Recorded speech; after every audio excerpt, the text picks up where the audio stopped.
Kamu menyuapi saya setiap hari. Apa yang kamu harapkan dari saya yang lumpuh ini? Awalnya saya terpaksa, tapi saya bertahan karena tidak sanggup melihat kesedihan Bapak. Bayangkan wanita yang tidak punya apa-apa. Tidak punya siapa-siapa. Hanya utang yang menumpuk dan luka yang belum sembuh. Lalu tiba-tiba semesta melemparnya ke dalam kehidupan seorang pria berkuasa yang kehilangan segalanya. Keras, dingin, dan menyimpan rahasia yang mampu menghancurkan siapapun yang terlalu dekat.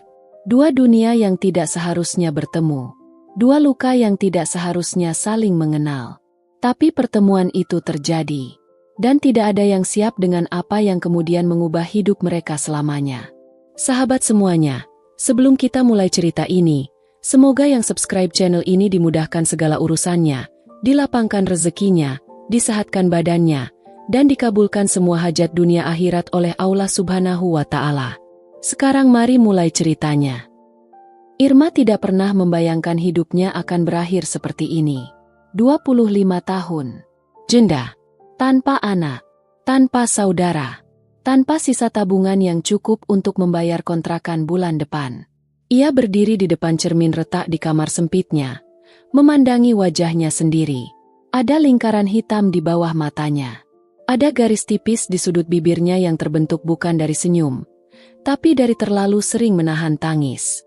Setahun yang lalu, suaminya pergi, bukan pergi meninggalkan, tapi pergi untuk selamanya. Dibawa kecelakaan truk yang menerobos lampu merah di persimpangan jalan yang seharusnya aman. Irma tidak sempat bilang selamat jalan. Tidak sempat bilang apa-apa. Yang tersisa hanya hutang kontrakan 3 bulan, sepasang sepatu kerja yang solnya mulai mengelupas, dan sebuah amplop lusuh berisi surat lamaran kerja yang sudah ia tulis ulang 3 kali karena tintanya habis di tengah jalan.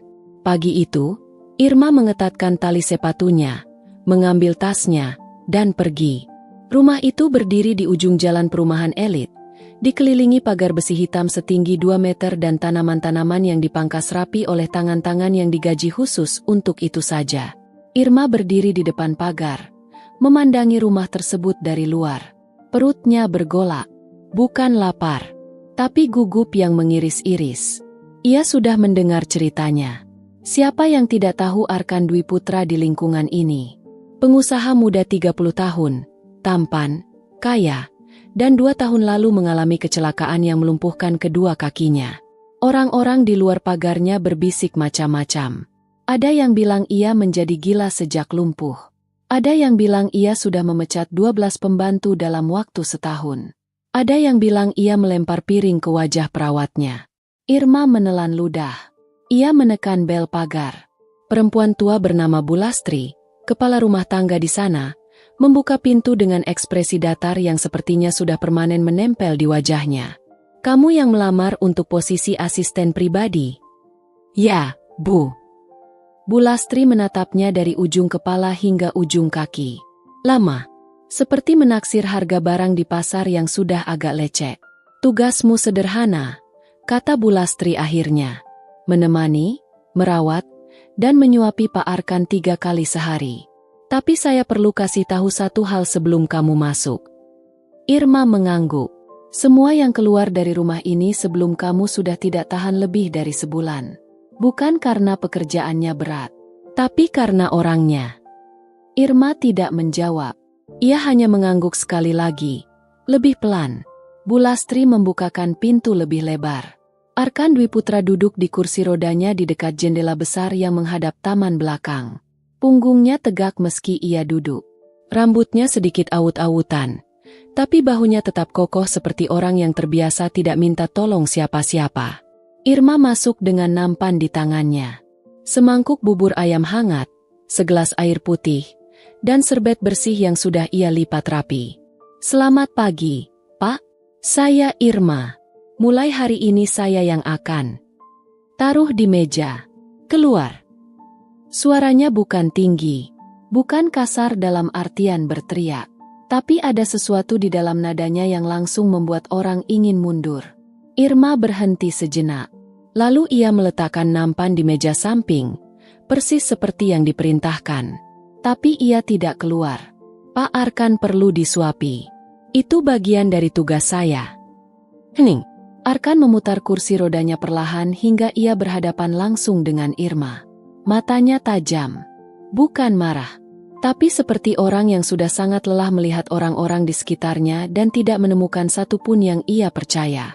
Siapa yang bilang saya butuh disuapi? Bu Lastri. Bu Lastri, bukan saya. Irma tidak bergerak.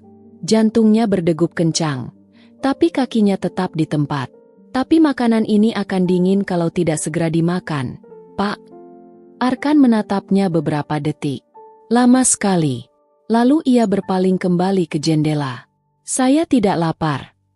Irma menarik kursi kecil di dekatnya. Ia duduk. Ia mengambil sendok. Ia menunggu. 5 menit berlalu. 10 menit. Arkan tidak bergerak. Irma juga tidak. Lalu tiba-tiba, tanpa memandang Irma, Arkan berkata dengan nada yang jauh lebih pelan dari sebelumnya. Kamu tidak takut dipecat? Saya tidak punya tempat lain untuk pergi, Pak.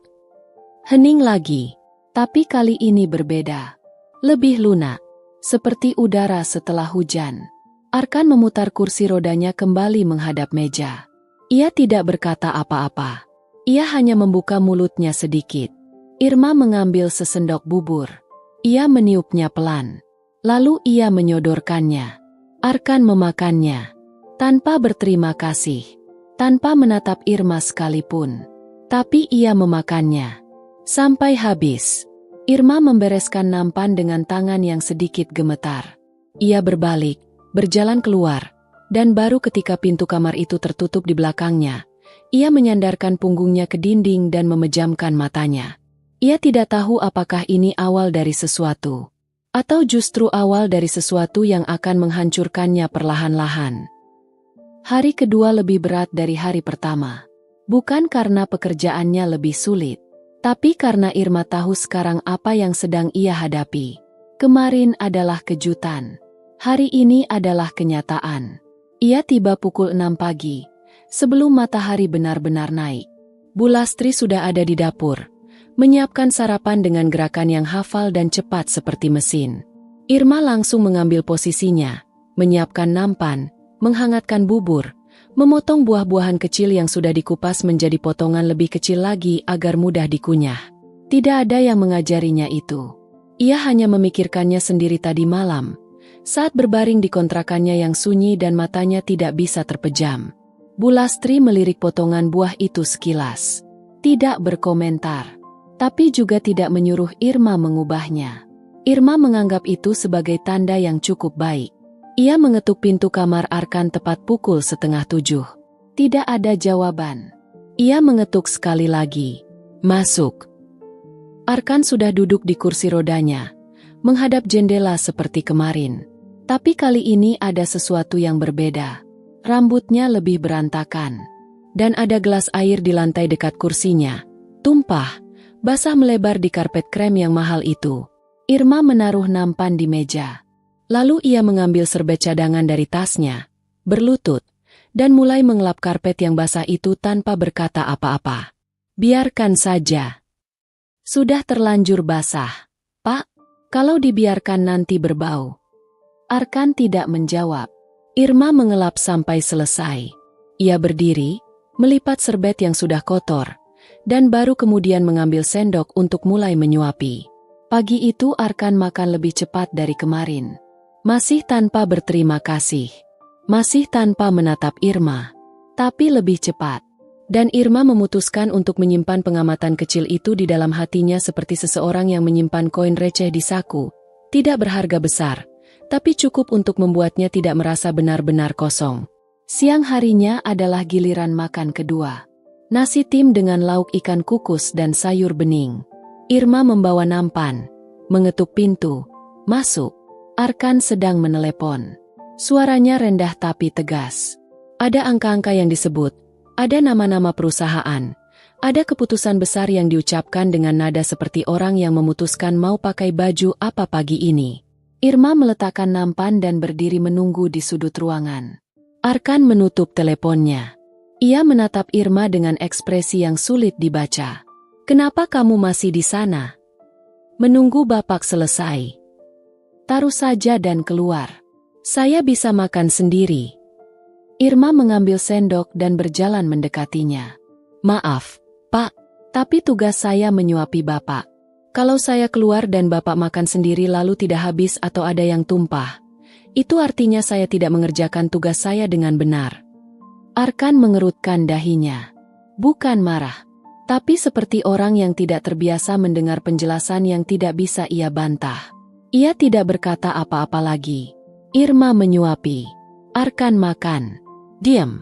Di tengah suapan ketiga, tiba-tiba Arkan bicara. Kamu sudah menikah. Irma sedikit terhenti, tapi tangannya tetap bergerak, meniup sesendok nasi tim dengan pelan. Sudah pernah, Pak. Suami kamu di mana? Sudah tidak ada. Hening sebentar. Arkan mengunyah. Lalu, dengan nada yang tidak berubah sama sekali, ia bertanya lagi. Anak? Belum punya. Tidak ada kata maaf yang keluar dari mulut Arkan. Tidak ada ekspresi belas kasihan yang Irma takutkan. Ia hanya mengangguk sedikit, lalu membuka mulutnya untuk suapan berikutnya. Dan entah kenapa, justru itu yang membuat Irma sedikit lega. Ia sudah muak dengan tatapan iba yang orang-orang lemparkan padanya sejak suaminya meninggal. Tatapan yang seolah-olah berkata bahwa hidupnya sudah selesai, bahwa ia harus merasa hancur selamanya, bahwa janda muda tanpa anak adalah sesuatu yang perlu dikasihani setiap kali ada yang memandangnya. Arkan tidak melakukan itu. Arkan hanya membuka mulutnya dan makan. Malam itu, Irma belum pulang. Ada seragam baru yang perlu dijahit sedikit karena terlalu longgar di bagian pinggang, dan Bu Lastri memintanya menyelesaikan beberapa catatan kebutuhan bulanan sebelum pergi. Irma duduk di meja kecil di lorong belakang, mencoret-coret daftar belanja dengan pensil yang ujungnya sudah tumpul. Rumah itu sunyi. Para staf lain sudah pulang. Bu Lastri sedang di dapur membereskan peralatan masak. Lalu Irma mendengarnya. Suara dari balik pintu kamar Arkan. Bukan suara marah. Bukan suara menelepon. Suara seseorang yang berbicara sangat pelan, hampir berbisik, dengan nada yang patah-patah di beberapa bagian. Seperti seseorang yang sedang berbicara kepada orang yang tidak ada di ruangan itu. Irma tidak bergerak. Ia tahu ia tidak seharusnya mendengarkan. Tapi rumah itu terlalu sunyi dan suara itu terlalu dekat. Ia tidak bisa menangkap semua kata-katanya. Tapi ada satu kalimat yang cukup jelas masuk ke telinganya malam itu. Seharusnya saya yang mati, bukan kamu. Irma meletakkan pensilnya pelan-pelan di atas meja. Ia menatap pintu kamar itu dari kejauhan. Pintu coklat tua itu tertutup rapat. Tidak ada cahaya yang keluar dari bawahnya. Arkan bicara dalam gelap. Irma tidak tahu siapa yang sedang diajak bicara pria itu. Ia tidak tahu kecelakaan apa yang sesungguhnya terjadi 2 tahun lalu. Ia tidak tahu luka apa yang tersembunyi di balik tatapan dingin yang setiap hari ia hadapi. Tapi malam itu, untuk pertama kalinya sejak ia masuk rumah ini, Irma tidak lagi merasa hanya ia seorang yang menyimpan sesuatu yang terlalu berat untuk ditanggung sendiri. Ia mengambil pensilnya kembali, melanjutkan daftar belanjaan. Pura-pura tidak mendengar apa-apa. Tapi dadanya terasa berbeda, lebih berat, dan lebih hangat, dalam waktu yang bersamaan. Minggu pertama berlalu seperti air yang mengalir di atas batu. Pelan, tanpa suara besar, tapi meninggalkan bekas yang tidak langsung terlihat. Irma sudah mulai hafal ritme Arkan. Ia tahu bahwa pria itu bangun lebih awal dari yang semua orang kira. Biasanya sudah duduk di dekat jendela sebelum matahari benar-benar naik. Ia tahu bahwa Arkan tidak suka makanan yang terlalu manis di pagi hari, tapi selalu menghabiskan jatah buah potongnya tanpa sisa. Ia tahu bahwa ada jam-jam tertentu di mana Arkan tidak mau diganggu sama sekali, biasanya antara pukul 2 hingga 4 siang, dan di jam-jam itu pintu kamarnya tertutup rapat dan tidak ada suara apapun yang keluar dari dalamnya. Irma tidak pernah bertanya kenapa. Ia hanya menyesuaikan jadwalnya. Dan tanpa ia sadari, penyesuaian kecil itu ternyata membuat sesuatu bergeser di antara mereka berdua. Pada hari ke-9, saat Irma sedang menyuapinya makan siang, Arkan tiba-tiba berkata, "Terlalu panas." Irma langsung meniup lebih lama sebelum menyodorkan sendok berikutnya. Arkan tidak bilang terima kasih. Tapi ia tidak mengeluh lagi sampai makan siang selesai. Irma menganggap itu kemajuan. Pada hari ke-12, ada tamu yang datang.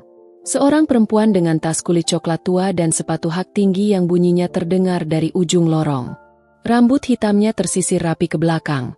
Wajahnya cantik tapi dengan ekspresi yang terlihat seperti seseorang yang selalu memperhitungkan segalanya sebelum berbicara. Bu Lastri memperkenalkannya kepada Irma di lorong dengan nada datar. "Mbak Rena, kakak tiri Pak Arkan." Rena menatap Irma sekilas. Matanya menyapu dari kepala ke kaki, sama seperti yang Bu Lastri lakukan di hari pertama. Tapi kalau Bu Lastri melakukannya seperti orang menaksir barang, Rena melakukannya seperti orang yang sedang mencari alasan untuk tidak suka. "Kamu yang baru?" tanya Rena. "Ya, Mbak." "Berapa lama kamu sudah di sini?" 12 hari. Rena mengangguk pelan. Senyumnya tipis dan tidak sampai ke matanya. "Lumayan lama. Yang sebelumnya hanya bertahan 9 hari. Lalu ia berjalan melewati Irma tanpa menambahkan apapun. Langsung menuju kamar Arkan di ujung lorong. Irma berdiri di tempatnya, memandangi punggung perempuan itu hingga menghilang di balik pintu. Ada sesuatu di dalam dadanya yang berdesir tidak nyaman. Tapi ia tidak tahu harus menamainya apa. 1 jam kemudian, Rena keluar dari kamar Arkan dengan wajah yang lebih tegang dari saat masuk. Ia berjalan cepat melewati Irma tanpa melirik, langsung keluar dari pintu utama, dan mobilnya pergi meninggalkan suara mesin yang terdengar lebih keras dari yang seharusnya. Irma masuk untuk mengambil gelas kosong yang ia tinggalkan di kamar Arkan sebelumnya. Arkan masih di dekat jendela, tapi posisinya berbeda. Bahunya lebih turun dari biasanya, dan rahangnya mengeras. Irma mengambil gelas itu dengan cepat dan berbalik untuk pergi. "Irma!" Ia berhenti. Arkan tidak pernah memanggil namanya. Selama 12 hari, ia selalu dipanggil dengan kalimat seperti, "Hei," atau "kamu," atau tidak dipanggil sama sekali. Irma berbalik. Arkan tidak menatapnya. Matanya masih ke jendela, ke taman yang hijau dan rapi di bawah sana. "Kakak saya bilang saya harus pindah ke fasilitas perawatan khusus. Katanya akan lebih baik untuk kondisi saya." Irma tidak tahu harus menjawab apa. Maka ia tidak menjawab. "Apa menurutmu itu ide yang baik?" tanya Arkan. Pertanyaan itu aneh. Arkan bukan tipe orang yang meminta pendapat orang lain, apalagi pendapat pembantunya. Irma bisa merasakan itu sejak hari pertama. Tapi ia bertanya. Irma memegang gelas itu lebih erat di tangannya. "Saya tidak tahu kondisi Bapak sepenuhnya," kata Irma pelan. "Tapi kalau Bapak tanya pendapat saya, orang yang sudah kehilangan banyak hal biasanya tidak butuh dipindahkan ke tempat baru. Mereka butuh sesuatu yang tidak berubah." Hening panjang. Arkan tidak menjawab. Irma tidak menambahkan apapun. Ia keluar dari kamar itu dengan langkah yang tenang meski jantungnya berdenyut 2 kali lebih cepat dari biasanya. Malam itu Irma tidak langsung tidur. Ia duduk di tepi tempat tidur kontrakannya, menatap langit-langit yang catnya sudah mengelupas di sudut-sudut tertentu, dan memikirkan pertanyaan yang tidak bisa ia jawab untuk dirinya sendiri. Kenapa Arkan bertanya padanya? Dari semua orang yang ada di rumah itu, dari Bu Lastri yang sudah bertahun-tahun mengurus rumah tersebut, dari para staf yang lebih senior, dari saudara-saudara tirinya yang datang dengan mobil mewah dan tas kulit mahal, kenapa pria itu justru bertanya kepada perempuan yang belum genap 2 minggu masuk ke kehidupannya? Irma tidak menemukan jawabannya malam itu. Yang ia temukan hanya satu hal kecil yang menyelinap masuk tanpa permisi. Sebuah perasaan yang belum punya nama. Bukan kasihan. Bukan sekadar empati sesama orang yang pernah kehilangan. Tapi sesuatu yang lebih dalam dari itu. Sesuatu yang diam dan hangat dan sedikit menakutkan. Irma menutup matanya. Besok pagi ia harus bangun pukul 5. Ada bubur yang perlu dihangatkan. Ada nampan yang perlu disiapkan. Ada seseorang yang menunggunya makan, meski orang itu tidak akan pernah mengakuinya dengan kata-kata. Untuk saat ini, itu sudah cukup. Setidaknya, itu yang ia coba yakini. Bulan pertama hampir habis. Irma sudah tidak lagi menghitung hari seperti orang yang sedang menjalani hukuman. Tanpa ia sadari, Langkahnya setiap pagi ke rumah besar itu sudah tidak lagi terasa seperti beban yang harus dipikul. Ia masih lelah. Ia masih kadang pulang dengan kaki pegal dan punggung yang panas. Tapi ada sesuatu yang berbeda dari minggu-minggu awal. Sesuatu yang ia sendiri belum berani periksa terlalu dalam. Arkan juga berubah. Tidak banyak. Tidak dramatis. Tapi Irma yang setiap hari berada di jarak satu lengan darinya, bisa merasakan pergeseran-pergeseran kecil itu. Ia tidak lagi membuang muka setiap kali Irma masuk ruangan. Ia tidak lagi menjawab dengan satu kata atau bahkan tidak menjawab sama sekali. Kadang, di sela-sela waktu makan, ada kalimat pendek yang keluar dari mulutnya. Bukan basa-basi. Arkan bukan tipe itu. Tapi kalimat-kalimat kecil yang terasa seperti seseorang yang pelan-pelan membuka jendela yang sudah lama tertutup. Hanya sedikit. Hanya cukup untuk membiarkan udara masuk. Suatu pagi, saat Irma menyeka tangannya setelah makan, Arkan menatap keluar jendela dan berkata, "Dulu saya lari di taman itu setiap pagi. 3 putaran. Kadang 5 kalau sedang tidak ada meeting." Irma mengikuti arah pandangnya ke taman belakang yang hijau dan sunyi itu. "Berapa lama Bapak butuh untuk 3 putaran?" 20 menit. Cepat sekali. Arkan tidak menjawab, tapi sudut bibirnya bergerak sedikit. Sangat sedikit. Hampir tidak terlihat kalau Irma tidak sedang memperhatikan. Pada minggu keempat, ada kejadian yang membuat seluruh staf di rumah itu menegang. Dokter terapi datang seperti biasa. Seorang pria parubaya bernama Dr. Hendra yang setiap Selasa dan Jumat datang untuk sesi rehabilitasi Arkan. Irma biasanya menunggu di luar selama sesi berlangsung, menyiapkan minuman hangat untuk sesudahnya. Tapi hari itu, 15 menit setelah sesi dimulai, pintu terbuka dan Dr. Hendra keluar dengan wajah yang memendam sesuatu. Ia mencari Bu Lastri, berbicara dengan nada rendah yang Irma tidak bisa dengar seluruhnya. Tapi ia menangkap beberapa kata. Tidak mau melanjutkan. Sudah 2 sesi berturut-turut. Kalau dihentikan sekarang, kemajuannya bisa mundur jauh. Bu Lastri menghela napas panjang. Lalu keduanya menatap Irma secara bersamaan. Irma menunjuk dirinya sendiri dengan ekspresi bertanya. Bu Lastri mengangguk. Irma masuk ke ruang terapi dengan langkah yang tidak terlalu yakin. Arkan duduk di matras di tengah ruangan. Punggungnya membelakangi pintu. Bahunya naik turun dengan napas yang lebih cepat dari biasanya. "Pak Arkan, saya bilang sesi selesai." Dr. Hendra bilang masih ada 20 menit lagi. "Saya tidak butuh 20 menit lagi." Irma tidak langsung menjawab. Ia berjalan mengelilingi Arkan hingga bisa melihat wajahnya. Rahangnya mengeras. Matanya merah di sudut-sudutnya. Bukan karena menangis, tapi karena menahan sesuatu yang hampir keluar. Di lantai dekat matras, ada alat bantu pegangan yang biasa digunakan untuk latihan berdiri. Pegangan itu jatuh miring. Irma memahami apa yang terjadi tanpa perlu dijelaskan. Arkan mencoba berdiri, dan gagal. Irma duduk di lantai, tepat di depan Arkan, sehingga posisi mereka sama tingginya. "Waktu saya baru belajar naik sepeda," kata Irma pelan. "Saya jatuh 7 kali di hari pertama. Lutut saya berdarah semua. Saya masuk rumah dan bilang ke ibu saya bahwa saya tidak mau belajar lagi." Arkan menatapnya dengan ekspresi yang sulit dibaca. "Ibu saya tidak merayu saya. Tidak membujuk. Beliau cuma bilang, 'Baik, istirahat dulu. Besok coba lagi.' Ini bukan soal sepeda." "Saya tahu," jawab Irma. "Ini jauh lebih berat. Saya tidak akan pura-pura mengerti rasanya. Tapi saya tahu satu hal yang sama. Berhenti hari ini tidak membuat besok jadi lebih mudah." Hening yang panjang mengisi ruangan itu. Dari luar, terdengar suara burung di taman. Angin menggerakkan gorden tipis di jendela. Arkan memandangi pegangan yang jatuh di lantai itu. Lama sekali. Lalu ia berkata dengan suara yang lebih rendah dari biasanya, hampir berbisik, "Tolong tegakkan itu." Irma berdiri. Ia mengambil alat pegangan itu dan menegakkannya di posisi yang benar, tepat di depan Arkan, dalam jangkauan tangannya. Ia mundur selangkah, memberi ruang. Arkan menghela napas panjang.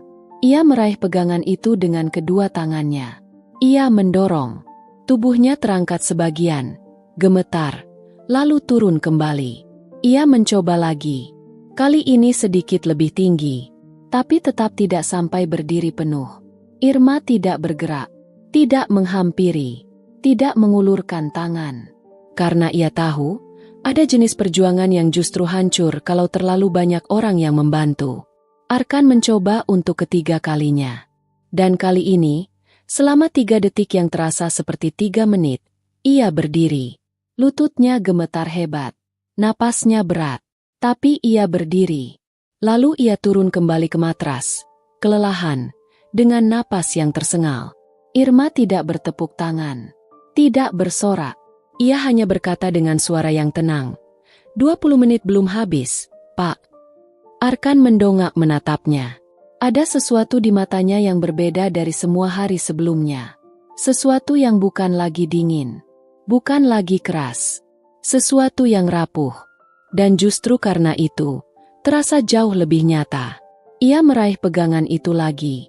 Setelah hari di ruang terapi itu, ada sesuatu yang bergeser di antara Irma dan Arkan. Bukan perubahan besar yang bisa ditunjuk dengan jari. Bukan sesuatu yang bisa dijelaskan kepada Bu Lastri atau siapapun yang bertanya. Tapi Irma merasakannya setiap pagi ketika ia masuk ke kamar itu dan menemukan Arkan sudah duduk menghadap ke arah pintu, bukan membelakanginya seperti minggu-minggu sebelumnya. Detail kecil. Tapi bagi Irma, detail kecil adalah satu-satunya bahasa yang selama ini berbicara di antara mereka. Rutinitas mereka tetap sama di permukaan. Irma datang, menyiapkan makan, menyuapi, membereskan, pergi. Tapi di dalam rutinitas itu, perlahan tumbuh percakapan-percakapan yang tidak direncanakan. Pendek, kadang hanya 2 atau 3 kalimat. Tapi ada. Suatu siang, saat Irma sedang menyuapkan makan siangnya, Arkan bertanya tanpa basa-basi, "Suamimu meninggal karena apa?" Irma tidak langsung menjawab. Ia meniup sesendok nasi tim, menyodorkannya, menunggu Arkan mengunyah, baru kemudian berkata, "Kecelakaan. Truk. Di persimpangan dekat rumah kami." "Kamu ada di sana?" "Tidak. Saya sedang di pasar. Beli bahan masak untuk makan malam." Arkan tidak berkata apa-apa selama beberapa suapan. Lalu, sudah setahun.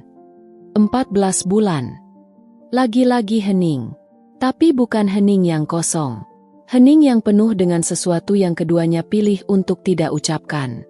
Arkan membuka mulutnya untuk suapan berikutnya. Irma menyodorkan sendok. Dan di sela gerakan itu, dengan nada yang hampir terlalu datar untuk terdengar seperti ungkapan yang sesungguhnya, Arkan berkata, "Maaf." Irma mengangkat matanya. Arkan sudah membuang pandangan ke jendela. Hanya satu kata. Tapi dari mulut pria yang bahkan terima kasih saja tidak pernah ia ucapkan selama lebih dari sebulan. Satu kata itu terasa seperti sesuatu yang sangat besar. Irma tidak menjawab. Ia hanya melanjutkan menyuapi. Tapi matanya terasa panas di sudut-sudutnya dan ia harus berkedip beberapa kali lebih cepat dari biasanya. Sore itu Irma bertemu Bagas, salah satu staf kebun yang sudah bekerja di rumah itu hampir 3 tahun. Pria kurus berumur 40-an dengan topi lusuh yang tidak pernah lepas dari kepalanya. Ia sedang memangkas tanaman di dekat teras belakang ketika Irma keluar untuk mengambil udara segar sebentar. Bagas meliriknya sambil tetap menggunting ranting. "Mbak Irma bertahan lebih lama dari yang saya kira." Irma tersenyum tipis. "Kenapa?" "Yang sebelumnya ada yang nangis di parkiran di hari ketiga. Ada yang lempar surat pengunduran diri lewat bawah pintu tanpa bilang apapun. Ada yang pamit mau ke toilet waktu jam makan malam dan tidak pernah kembali." Irma tertawa kecil meski tidak terlalu ingin tertawa. Pak Arkan tidak seburuk itu. Bagas berhenti menggunting. Ia menatap Irma dengan ekspresi yang aneh, campuran antara kagum dan tidak percaya. "Mbak bilang begitu berarti Mbak benar-benar berbeda." Ia melanjutkan guntingannya. "Atau Pak Arkan yang berbeda sekarang?" Irma tidak menjawab. Ia memandang taman yang hijau itu, jalur setapak batu yang mengelilinginya, bangku-bangku kayu yang tidak pernah diduduki siapapun. "Bagas, Kecelakaan Pak Arkan 2 tahun lalu. Itu kecelakaan seperti apa? Bagas melambatkan guntingannya. Saya hanya staf kebun, Mbak. Saya tahu. Tapi rumah ini tidak sebesar itu. Pasti ada yang didengar. Bagas diam cukup lama. Lalu ia berkata dengan suara yang diturunkan setengah. Mobilnya masuk jurang. Di jalan pegunungan. Kata orang yang tahu, ada seseorang lagi di mobil itu waktu kejadian. Irma menoleh. Siapa? Tidak ada yang berani tanya langsung ke Pak Arkan. Tapi yang saya dengar, orang itu tidak selamat. Irma mengingat kalimat yang ia dengar malam itu, lewat pintu kamar yang tertutup, diucapkan dalam gelap oleh pria yang tidak tahu ada yang mendengarnya. Seharusnya saya yang mati, bukan kamu. Potongan-potongan itu mulai menyambung di dalam kepalanya. Dan gambar yang terbentuk jauh lebih menyakitkan dari yang ia bayangkan sebelumnya. Malam itu Irma duduk di kursi kecil di sudut kamarnya, memeluk lututnya sendiri, memikirkan sesuatu yang tidak bisa ia biarkan begitu saja. Arkan tidak hanya menanggung kelumpuhan. Ia menanggung sesuatu yang jauh lebih berat dari itu. Rasa bersalah yang tidak punya tempat untuk diletakkan. Kehilangan yang tidak bisa ia ceritakan karena bahkan namanya pun seperti terkunci di balik rahasia yang ia simpan sendiri. Dan setiap hari, di tengah semua itu, ia tetap duduk tegak di kursi rodanya, tetap berbicara tentang perusahaan dan angka-angka, tetap menolak dikasihani oleh siapapun. Irma menyandarkan kepalanya ke dinding. Ia tiba-tiba teringat sesuatu yang ibunya pernah katakan dulu, waktu ia masih kecil dan belum tahu apa-apa tentang kehilangan. Bahwa orang-orang yang paling keras di luar biasanya adalah orang-orang yang paling mudah hancur di dalam. Mereka membangun tembok bukan untuk menyerang, tapi untuk bertahan. Karena tanpa tembok itu, mereka tidak tahu bagaimana cara tetap berdiri. Irma memejamkan matanya. Ia tidak tahu sejak kapan ia mulai peduli pada pria itu melebihi batas tugasnya. Ia tidak tahu sejak kapan pikiran pertamanya di pagi hari bukan lagi tentang hutang kontrakan atau tagihan listrik, tapi tentang apakah Arkan sudah tidur cukup semalam, apakah ia makan dengan benar, apakah malam ini ia berbicara lagi dalam gelap kepada seseorang yang tidak ada. Irma membuka matanya. Ini berbahaya, bisik sesuatu di dalam dirinya. Tapi bisikan itu terdengar terlambat. Jauh lebih terlambat dari yang seharusnya. Rena datang lagi pada hari Kamis. Kali ini tidak sendirian. Ia membawa seorang pria yang diperkenalkan Bu Lastri kepada staf sebagai adik tiri Arkan. Namanya Dito. 27 tahun. Rambut tersisir ke samping, sepatu mengkilap, dan senyum yang terlalu lebar untuk situasi kunjungan keluarga biasa. Irma melihat mereka dari ujung lorong ketika sedang membawa nampan makan siang. Rena dan Dito duduk di ruang tamu utama, berbisik-bisik dengan kepala yang hampir bersentuhan, lalu berhenti seketika begitu menyadari ada yang lewat. Rena mendongak dan menatap Irma dengan senyum yang sama seperti pertemuan pertama. Tipis. Seperti seseorang yang sudah memutuskan apa pendapatnya tentangmu bahkan sebelum kamu membuka mulut. Irma, ya. Ya, Mbak Rena. Makan siang untuk Arkan. Betul. Taruh saja di depan pintu. Kami mau bicara dengan dia dulu. Irma mengangguk dan berbalik menuju kamar Arkan. Tapi ketika ia mengetuk pintu dan masuk, Arkan yang sudah duduk di dekat meja kerjanya langsung berkata, "Bawa masuk. Saya makan di sini."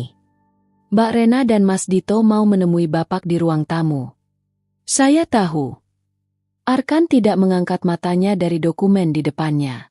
Makanya saya makan di sini sekarang. Supaya ada alasan untuk tidak keluar terlalu cepat. Irma meletakkan nampan di meja. Ia menarik kursi, duduk, mengambil sendok. Di sela suapan pertama, Arkan berkata dengan nada yang terdengar seperti bukan ditujukan kepada Irma secara khusus, lebih seperti seseorang yang berpikir keras sambil bersuara. Mereka datang 2 kali dalam sebulan sekarang. Padahal 2 tahun lalu, sebulan sekalipun tidak. Irma tidak menanggapi. Ia meniup sesendok sup, menyodorkannya. Kamu tidak penasaran kenapa? Tanya Arkan. Itu bukan urusan saya, Pak. Arkan memakannya. Mengunyah pelan. Justru karena kamu bilang begitu, kamu jadi satu-satunya orang di rumah ini yang saya percaya tidak punya agenda tersembunyi. Kalimat itu jatuh di antara mereka seperti sesuatu yang berat dan tak terduga. Irma tidak menjawab, tapi ia merasakannya. Seperti tetesan air yang akhirnya menembus permukaan batu setelah waktu yang sangat lama. 1 jam setelah Rena dan Dito pergi, Bu Lastri memanggil Irma ke dapur dengan ekspresi yang mengatakan ada sesuatu yang tidak beres sebelum satu kata pun keluar dari mulutnya. Mbak Rena tadi bicara dengan saya sebentar sebelum pergi. Irma menunggu. Dia bilang ada beberapa barang pribadi Pak Arkan yang tidak ada di tempatnya. Cincin jam tangan lama. Katanya terakhir ada sebelum kamu mulai kerja di sini. Irma merasakan sesuatu mengeras di dalam dadanya. Bu Lastri percaya itu. Bu Lastri diam sejenak. Perempuan tua itu memandangi meja dapur, lalu mengangkat matanya menatap Irma. Saya bekerja di sini 7 tahun. Saya tidak pernah kehilangan 1 sendok pun. Berarti Bu Lastri tahu jawaban dari pertanyaan Mbak Rena itu. Saya tahu. Bu Lastri mengangguk pelan. Tapi saya tidak bisa menghentikan orang dari berbicara. Irma, yang bisa saya lakukan hanya memberitahumu supaya kamu waspada. Irma pulang malam itu dengan sesuatu yang tidak nyaman mengendap di dadanya. Bukan rasa takut. Ia sudah kenyang dengan kesulitan untuk bisa ditakuti oleh tuduhan semacam itu. Tapi ada kemarahan kecil yang membara. Jenis kemarahan yang datang bukan karena dihina, melainkan karena dianggap tidak ada apa-apanya. Keesokan harinya, Irma bekerja seperti biasa. Tapi siang harinya, saat ia sedang menyuapi Arkan makan siang, pintu kamar terbuka tanpa ketukan. Dito masuk dengan senyum lebarnya, tangan di saku celana, seperti seseorang yang memasuki ruangannya sendiri. Wah, lagi makan siang, Kak? Arkan tidak menjawab. Rahangnya mengeras. Dito menghampiri meja, mengambil kursi lain, dan duduk dengan santai. Matanya melirik Irma sekilas, dari atas ke bawah, dengan jenis tatapan yang membuat Irma ingin menarik kursinya lebih jauh. Ini yang namanya Irma? Pembantu baru yang katanya sudah betah banget di sini. Dito tersenyum. Cantik juga ya, Kak? Pantas betah. Dito. Suara Arkan rendah. 1 kata. Tapi ada peringatan yang sangat jelas di dalamnya. Dito mengangkat kedua tangannya pura-pura menyerah. Santai, Kak. Cuma bilang. Ia berdiri, menepuk sandaran kursi, lalu berbalik ke arah Irma. Hati-hati ya, Mbak. Kerja di sini enak memang. Tapi jangan sampai lupa diri. Ia keluar. Pintu ditutup tidak terlalu keras tapi cukup untuk terdengar. Ruangan itu sunyi sebentar. Irma meletakkan sendok di tepi mangkuk. Tangannya tidak gemetar tapi ia perlu 1 tarikan napas panjang sebelum bisa melanjutkan. Irma. Ia mendongak. Arkan menatapnya langsung. Sesuatu yang jarang sekali ia lakukan secara gamblang seperti ini. Kamu tidak perlu dengarkan apapun yang keluar dari mulut dia. Saya tahu, Pak. Dan jam tangan yang Rena sebut kemarin. Arkan memotong sebelum Irma bisa berkata apapun. Ada di laci meja kerja saya.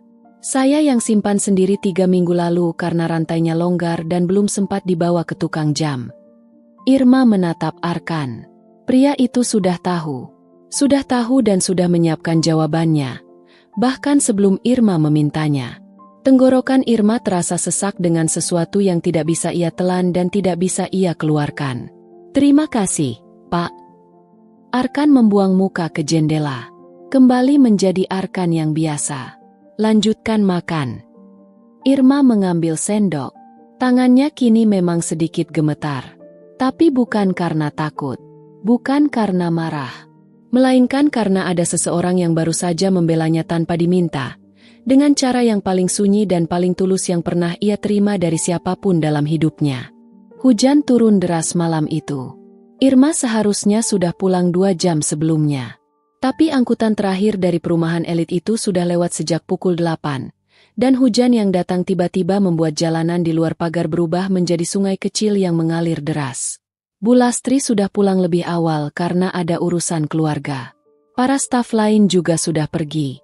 Irma sendirian di dapur, menunggu hujan reda, ditemani suara air yang menghantam atap kaca di teras samping.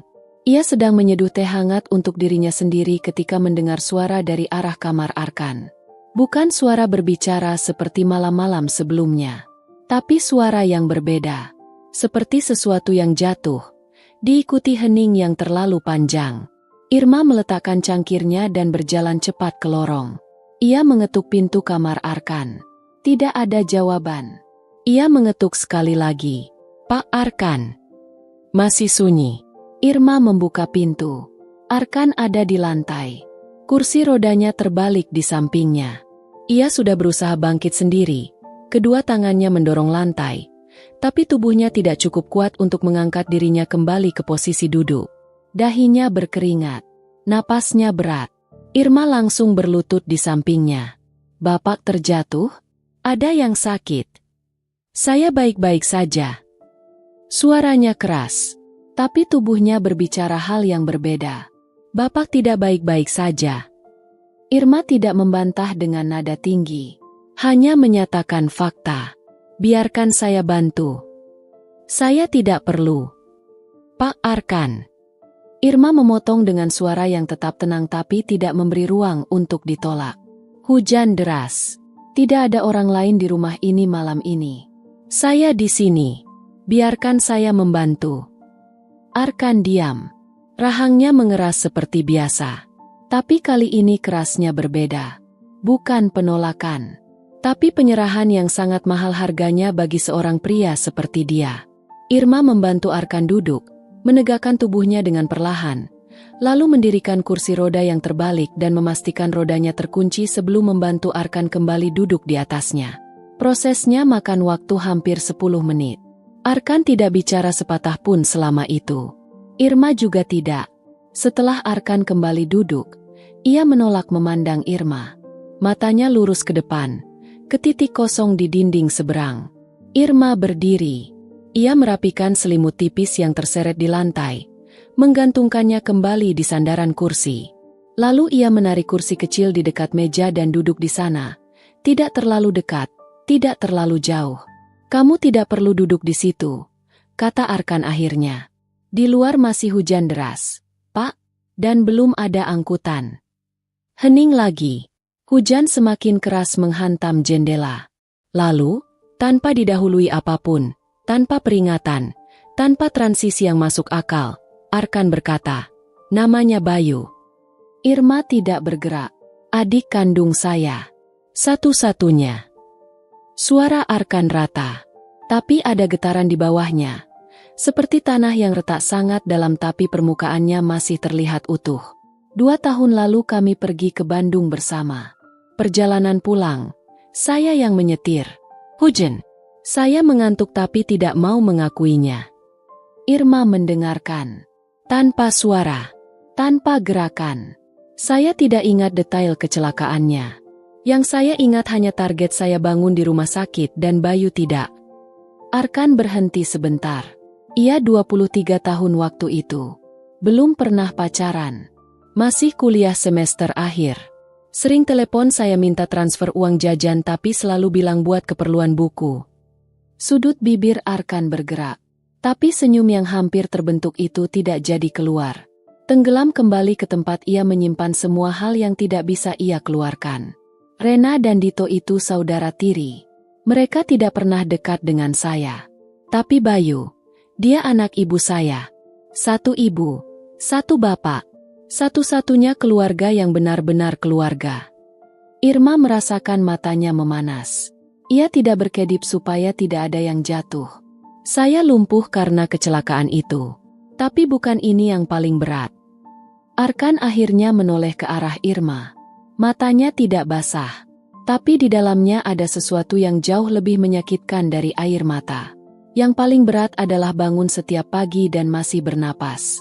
Sementara dia tidak. Kamar itu sunyi. Hanya suara hujan yang mengisi setiap sudutnya. Irma tidak berkata bahwa ia mengerti. Karena ia tidak mengerti sepenuhnya.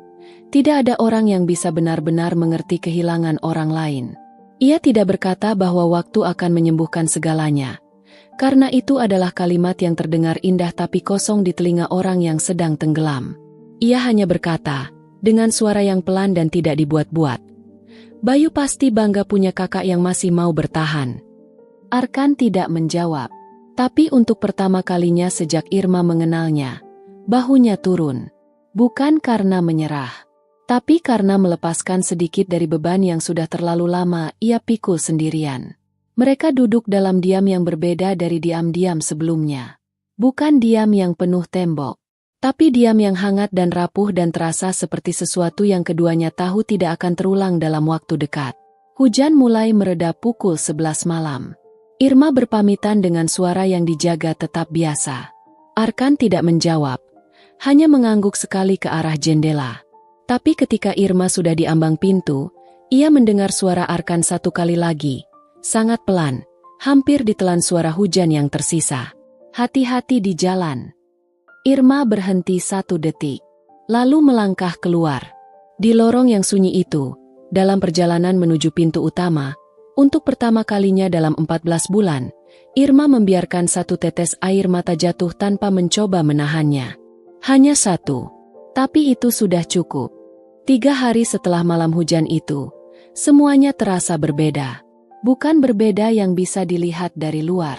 Dari luar, semuanya sama. Irma datang pukul 6 pagi. Menyiapkan makan. Menyuapi Arkan. Membereskan kamar. Menunggu sesi terapi selesai. Menyiapkan makan siang. Begitu terus sampai sore. Tapi di dalamnya, ada sesuatu yang sudah berubah dan tidak bisa dikembalikan ke posisi semula. Arkan tidak menyebut nama Bayu lagi.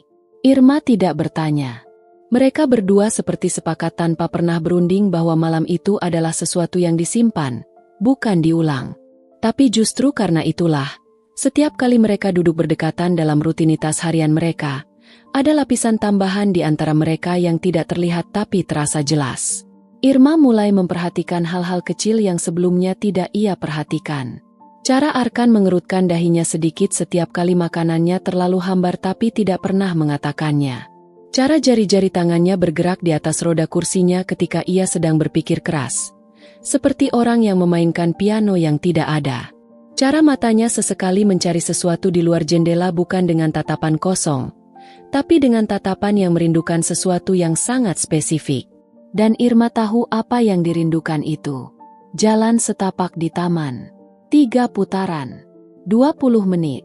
Pada suatu sore di minggu ke-6, saat Irma sedang membereskan meja makan kecil di kamar Arkan, pria itu tiba-tiba berkata, "Kamu pernah ke Bandung?" Irma menoleh. "Pernah, Pak. Waktu masih kecil, diajak orang tua." "Ingat tidak seperti apa?" Irma berpikir sejenak. Dingin. Jalanannya naik turun. Ada tukang batagor di depan penginapan yang batagornya enak sekali. "Saya makan 3 porsi sampai dimarahi ibu." Arkan memandangnya. Lalu untuk pertama kalinya yang Irma saksikan secara penuh dan jelas, pria itu tertawa. Bukan tawa keras atau tawa panjang. Hanya tawa pendek yang keluar setengah tidak sengaja. Seperti sesuatu yang terlalu lama dikurung dan akhirnya menemukan celah kecil untuk lolos. Irma terdiam sedetik, terkejut. Lalu ia ikut tersenyum. Senyum yang tidak ia rencanakan dan tidak ia bisa tahan. Arkan berbalik ke jendela. Ekspresinya kembali normal. Tapi sudut bibirnya masih menyimpan sisa tawa itu, tipis dan hampir tidak terlihat. Dan Irma memutuskan dalam hatinya bahwa itu adalah pemandangan terbaik yang pernah ia lihat di rumah besar ini. Masalah datang dari arah yang tidak Irma duga. Bukan dari Rena. Bukan dari Dito. Tapi dari mulut tetangga kontrakannya sendiri. Irma tidak tahu bagaimana cerita itu bisa keluar dan menyebar. Mungkin dari orang di angkutan umum yang sering ia tumpangi dan tidak sengaja mendengar percakapan teleponnya. Mungkin dari seseorang yang kenal seseorang yang kenal seseorang. Yang jelas, suatu sore ketika ia pulang, ibu kos yang selama ini pendiam dan tidak banyak urusan, mencegatnya di depan pintu dengan ekspresi yang aneh. "Irma, kamu kerja di rumahnya Arkan Dwi Putra?" Irma mengangguk pelan. "Yang pengusaha itu? Yang lumpuh?" "Ya, Bu." Ibu kos itu menghela napas dengan cara yang membuat Irma tidak nyaman. "Hati-hati, Enduk. Saya dengar-dengar, Perempuan yang kerja di sana sering jadi bahan omongan. Dibilang macam-macam. Kamu masih muda, masih janda, nanti orang mikir yang tidak-tidak. Irma tersenyum tipis. Saya cuma bekerja, Bu. Saya tahu, tapi orang lain tidak mau tahu itu. Irma masuk ke kamarnya, menutup pintu, dan duduk di tepi tempat tidurnya. Ia tidak marah kepada ibu kosnya. Perempuan tua itu tidak bermaksud jahat. Ia hanya menyampaikan apa yang memang sedang beredar di luar sana. Yang membuat Irma tidak bisa langsung tidur malam itu bukan kata-kata ibu kosnya, tapi kenyataan bahwa untuk pertama kalinya, ia harus jujur kepada dirinya sendiri tentang sesuatu yang sudah lama ia pura-pura tidak rasakan. Ia menyukai Arkan. Bukan dengan cara yang dramatis. Bukan dengan cara yang tiba-tiba. Tapi dengan cara yang pelan dan menyelinap masuk tanpa permisi. Seperti air yang mengisi celah-celah batu tanpa bunyi. Dan baru kamu sadari sudah penuh ketika tidak ada lagi ruang yang tersisa. Irma menutup wajahnya dengan kedua telapak tangannya. Ini bukan sesuatu yang boleh terjadi. Ia pembantunya. Ia perempuan yang digaji untuk menyuapi dan merawat. Arkan adalah pria dengan perusahaan besar dan rumah mewah dan saudara-saudara tiri yang sudah memandangnya seperti ancaman sejak hari pertama. Tidak ada ruang untuk perasaan semacam ini. Tidak ada cerita yang masuk akal yang bisa dibuat dari jarak yang sebesar ini. Tapi perasaan tidak pernah bertanya apakah ia masuk akal atau tidak. Keesokan paginya, Irma berdiri di depan pintu kamar Arkan dengan nampan di tangannya. Ia menarik napas panjang, merapikan ekspresinya, dan mengetuk pintu seperti biasa. Masuk seperti biasa. Meletakkan nampan seperti biasa. Duduk seperti biasa. Arkan memandangnya sejenak ketika ia mengambil sendok. Kamu baik-baik saja? Irma mendongak. Pertanyaan itu mengejutkannya. Arkan tidak pernah bertanya tentang kondisinya. Baik, Pak. Arkan menatapnya 1 detik lebih lama dari biasanya. Seperti seseorang yang tidak sepenuhnya percaya dengan jawaban yang baru saja didengarnya, tapi memilih untuk tidak mengejar. Irma meniup sesendok bubur dan menyodorkannya. Arkan memakannya. Dan di balik wajah tenangnya, di dalam dadanya yang terasa seperti penuh dengan sesuatu yang tidak punya tempat keluar, Irma berkata kepada dirinya sendiri satu kalimat yang ia tahu akan sangat sulit untuk ia pegang. Jangan jatuh lebih dalam. Tapi bahkan ketika kalimat itu masih bergema di dalam kepalanya, ia tahu jawabannya sudah terlambat. Rena datang pada hari Senin dengan wajah yang berbeda dari biasanya. Bukan wajah kunjungan keluarga. Bukan wajah perempuan yang datang untuk menengok saudara tirinya. Tapi wajah seseorang yang sudah menyiapkan sesuatu sejak sebelum mobilnya memasuki halaman rumah itu. Ia tidak langsung ke kamar Arkan. Ia pergi ke dapur, mencari Bu Lastri, dan berbicara hampir setengah jam dengan pintu dapur yang setengah tertutup. Irma yang sedang merapikan lemari linen di lorong tidak bisa mendengar semuanya. Tapi potongan-potongan kalimat itu cukup untuk membuat perutnya tidak nyaman. Laporan keuangan. Hak kuasa. Kondisi Arkan yang tidak stabil. Perlu ada yang mengambil alih keputusan perusahaan sementara. Irma merapikan linen itu dengan tangan yang bergerak lebih lambat dari biasanya. Telinganya menangkap setiap kata yang bisa dijangkau. Lalu pintu dapur terbuka penuh dan Rena keluar. Ia langsung menatap Irma dengan senyum yang sudah Irma hafal betul. Senyum yang tidak sampai ke mata. Irma, bisa minta waktu sebentar? Irma meletakkan linen di rak dan berbalik menghadap Rena. Ada apa, Mbak? Rena melihat ke kiri dan kanan lorong sebentar, memastikan tidak ada orang lain. Lalu berkata dengan suara yang diturunkan ke nada yang terdengar seperti keramahan tapi terasa seperti ancaman yang dibungkus rapi. Kamu sudah hampir 2 bulan di sini. Dan saya perhatikan, Arkan jadi lebih tertutup dari biasanya. Dulu setidaknya masih mau terima telepon dari saya. Sekarang, jangankan telepon. Saya datang langsung pun dia bilang sedang sibuk. Irma menunggu. Ia tahu kalimat sesungguhnya belum keluar. Saya tidak menuduh kamu melakukan apa-apa. Lanjut Rena, suaranya lebih rendah. Tapi kamu perlu sadar bahwa posisi kamu di sini sangat sensitif. Kamu perempuan muda. Arkan laki-laki yang sudah lama sendiri. Orang-orang di luar sana bisa menafsirkan situasi ini dengan cara yang sangat tidak menguntungkan kamu. Irma menatap Rena dengan tenang. Mbak Rena ingin saya melakukan apa? Rena menilainya sejenak. Jaga jarak. Kerjakan tugasmu. Jangan ikut campur hal-hal yang bukan urusanmu. Dan kalau Arkan bicara tentang perusahaan atau keputusan apapun di depan kamu tidak perlu tahu. Irma mengangguk satu kali. Saya selalu menjaga batas tugas saya, Mbak. Rena tersenyum lagi. Lebih lebar. Bagus. Kita saling mengerti kalau begitu. Ia berjalan melewati Irma menuju kamar Arkan dan Irma berdiri di lorong itu sendirian. Memandangi punggung perempuan itu hingga hilang di balik pintu, dengan satu kesadaran yang semakin mengkristal di dalam kepalanya. Rena tidak datang untuk menjenguk Arkan. Ia datang untuk memastikan kendalinya atas situasi ini tidak goyah. 2 hari kemudian, sesuatu yang lebih konkret terjadi. Salah satu staf rumah, perempuan muda bernama Santi yang bertugas membersihkan kamar-kamar di sayap barat, datang menemui Irma di dapur dengan wajah yang canggung. Mbak Irma, saya mau bilang sesuatu, tapi tolong jangan sebut nama saya. Irma mengangguk. Kemarin Mbak Rena telepon saya. Tanya apakah saya pernah lihat Mbak Irma masuk ke kamar Pak Arkan di luar jam kerja. Irma diam sebentar. Kamu bilang apa? Saya bilang tidak tahu. Tapi Mbak Irma harus tahu. Pertanyaan yang sama sudah ditanyakan ke Bagas juga. Dan ke Pak Sopir. Irma mengangguk pelan. Terima kasih sudah bilang. Santi pergi dengan langkah cepat seperti seseorang yang sudah melakukan sesuatu yang berani dan ingin segera menjauh dari konsekuensinya. Irma berdiri di dapur itu sendirian. Ia melihat keluar jendela ke arah taman yang cerah di bawah matahari siang. Jalur setapak batu yang rapi. Bangku kayu yang masih kosong.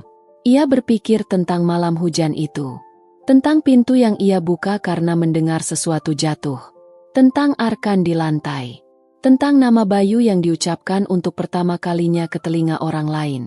Kalau Rena tahu tentang malam itu, tafsiran yang akan ia buat tidak akan ada yang baik. Malam itu Irma tidak tidur sampai lewat tengah malam. Ia berbaring memandang langit-langit kamar kontrakannya, memikirkan sesuatu yang tidak pernah benar-benar ia pertimbangkan sejak awal karena terlalu sibuk bertahan hari demi hari. Apakah ia harus berhenti? Bukan karena takut pada Rena. Bukan karena tuduhan tentang jam tangan atau pertanyaan-pertanyaan yang disebarkan ke staf lain. Tapi karena ada bagian kecil di dalam dirinya yang mulai bertanya dengan sangat serius. Apakah ia benar-benar bisa terus melakukan pekerjaan ini dengan batas yang jelas, ketika batas itu sudah lama tidak lagi sejelas yang seharusnya? Ia menyuapi Arkan setiap hari. Ia mendengar namanya dipanggil dengan cara yang tidak pernah ada orang lain di rumah itu yang memanggilnya. Ia tahu kapan rahangnya mengeras karena menahan sakit dan kapan karena menahan marah. Ia tahu bahwa di balik tatapan dingin yang orang lain takuti, ada seorang kakak yang masih berbicara kepada adiknya yang sudah tidak ada, dalam gelap, sendirian. Irma memejamkan matanya. Besok pagi ia harus bangun pukul 5. Ada bubur yang perlu dihangatkan. Ada seseorang yang menunggunya meski tidak akan pernah mengatakannya dengan cara itu. Tapi malam ini, untuk pertama kalinya, ia bertanya kepada dirinya sendiri pertanyaan yang paling jujur yang pernah ia tanyakan sejak ia pertama kali menekan bel pagar rumah itu. Apakah ia masih sanggup pergi setiap hari ke tempat itu, melakukan semua itu, lalu pulang dan berpura-pura bahwa semuanya hanya pekerjaan? Jawabannya datang bukan dalam bentuk kata-kata, tapi dalam bentuk rasa sesak di dadanya yang tidak kunjung pergi meski matanya sudah terpejam. Dan itu sudah cukup untuk mengatakan segalanya. Irma memutuskan untuk bertahan. Bukan karena ia tidak takut. Bukan karena ancaman Rena tidak membekas. Tapi karena pagi itu, ketika ia masuk ke kamar Arkan dengan nampan di tangannya, pria itu mendongak dari dokumen yang sedang ia baca dan berkata dengan nada biasa, tanpa basa-basi, tanpa pengantar apapun. Kemarin kamu tidak masuk. Ada apa? Irma meletakkan nampan. Saya masuk, Pak. Tapi Bapak sedang ada tamu dari kantor jadi saya tidak ganggu waktu makan siang. Arkan menutup dokumennya. Lain kali tetap masuk. Tamu bisa menunggu. Kalimat itu pendek. Kalimat itu biasa. Tapi Irma harus menunduk pura-pura merapikan sendok di nampan supaya Arkan tidak melihat ekspresinya. Ia bertahan. Setidaknya untuk hari ini. Seminggu berlalu dengan tenang yang menipu. Rena tidak datang. Dito tidak muncul. Staf-staf lain kembali ke rutinitas mereka. Semuanya terasa seperti permukaan danau yang diam. Tidak ada riak, tidak ada gelombang. Tapi Irma yang sudah cukup lama hidup dengan kehilangan tahu satu hal tentang ketenangan yang datang terlalu tiba-tiba. Biasanya itu bukan akhir dari badai, tapi mata badai. Ia tetap bekerja, tetap menyuapi, tetap mendengarkan percakapan-percakapan pendek yang mulai tumbuh lebih sering di antara mereka. Suatu sore Arkan bercerita tentang perusahaan pertamanya yang ia bangun dari nol di usia 22 tahun. Sebuah bisnis logistik kecil yang semua orang di sekitarnya bilang akan gagal dalam 6 bulan. Irma mendengarkan sambil melipat serbet dengan tangan yang bergerak pelan supaya ada alasan untuk tetap duduk di sana lebih lama. Hari lainnya, Irma yang bercerita tentang ibunya yang berjualan kue keliling kampung setiap pagi sebelum matahari naik. Tentang bagaimana sejak kecil ia sudah terbiasa bangun subuh karena aroma gula merah yang dimasak ibunya meresap ke seluruh sudut rumah mereka yang kecil. Arkan mendengarkan dengan cara yang berbeda dari orang kebanyakan. Ia tidak menyela, tidak berkomentar di tengah-tengah. Tapi matanya tidak pernah benar-benar kosong ketika Irma berbicara. Dan itu terasa seperti hadiah yang tidak pernah Irma minta tapi selalu ia syukuri dalam diam. Badai itu datang pada hari Jumat. Irma baru saja selesai menyiapkan makan siang ketika Bu Lastri memanggilnya ke ruang belakang dengan langkah yang terlalu cepat untuk seorang perempuan seusianya. Wajahnya tegang. Ada amplop di tangannya.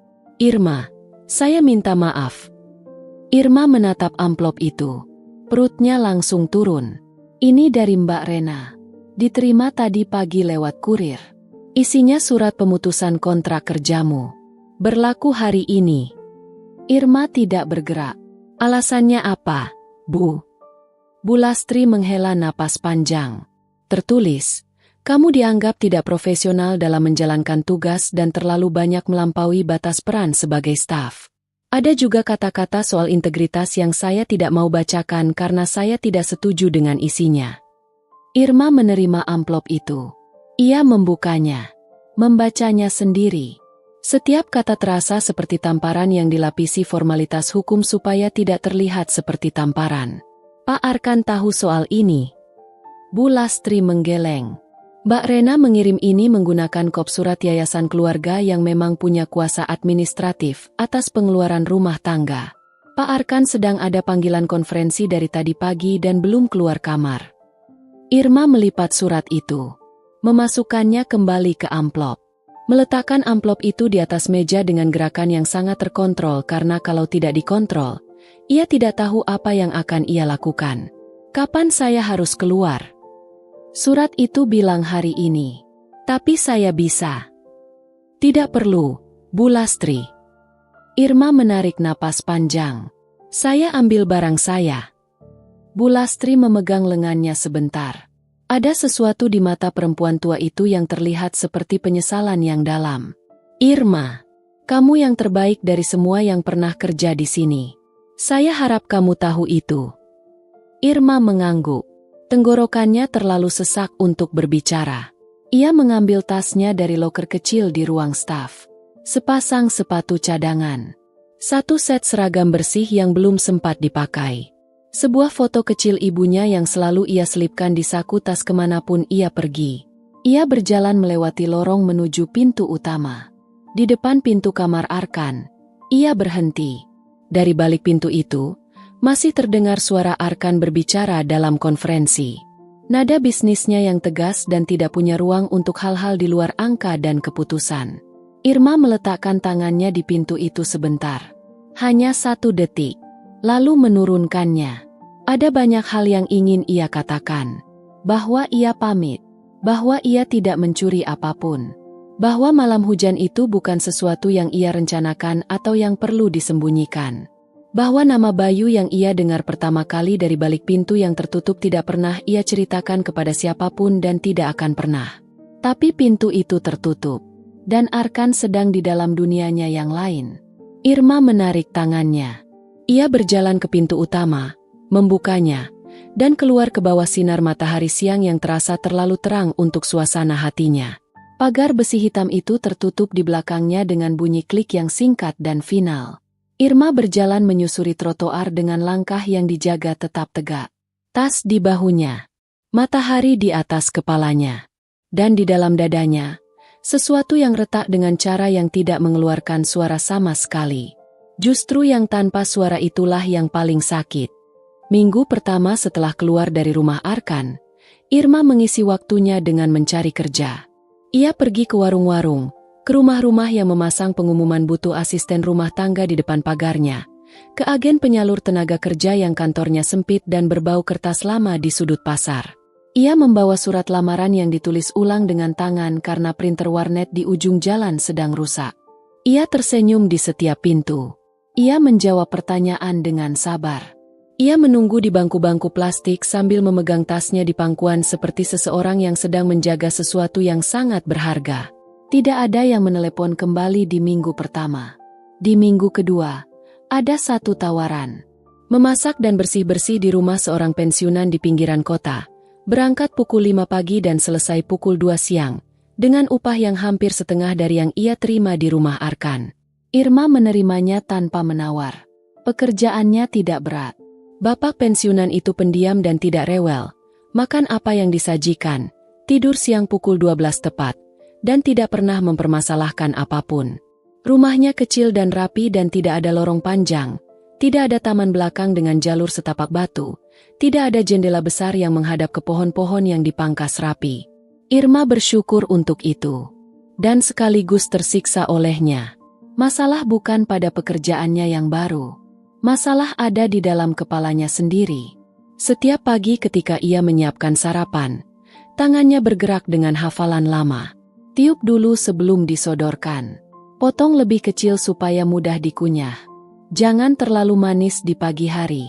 Tapi bapak pensiunan itu makan sendiri dengan sendoknya sendiri, duduk di meja makan dengan koran di tangan, dan tidak butuh siapapun untuk meniup makanannya terlebih dahulu.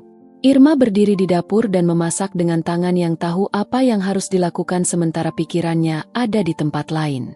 Ia tidak tahu bagaimana kondisi Arkan sekarang. Apakah ada yang menyuapinya? Apakah makanannya dimakan atau dibiarkan dingin seperti di hari-hari pertama sebelum Irma datang?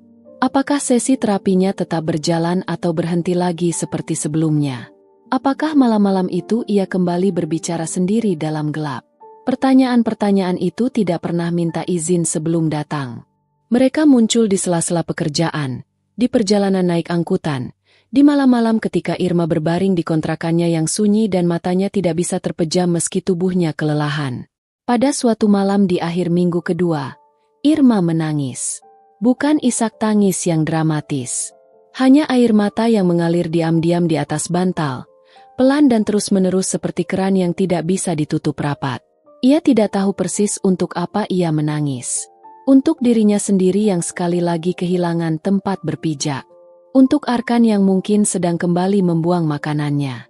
Untuk perasaan yang tidak pernah sempat ia akui dengan benar bahkan kepada dirinya sendiri. Atau mungkin untuk semua itu sekaligus. Di hari ke-17, Bagas menghubunginya. Pria tukang kebun itu mendapatkan nomor Irma dari Bu Lastri. Katanya, karena Bu Lastri sendiri yang menyuruhnya menelepon. Suaranya canggung di telepon, seperti seseorang yang tidak terbiasa menyampaikan berita yang berat. Mbak Irma, ini Bagas. Maaf ganggu. Tidak apa-apa, Bagas. Ada apa? Hening sebentar. Lalu, Pak Arkan tidak mau makan, Mbak.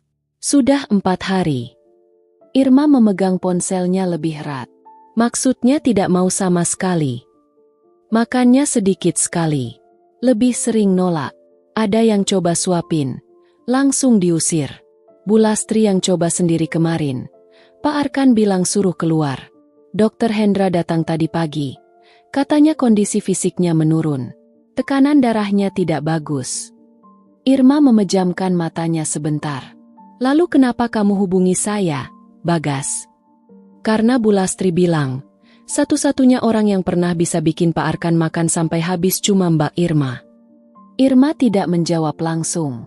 Di luar jendela kontrakannya, langit sore berwarna jingga pucat. Jemuran tetangga bergoyang ditiup angin.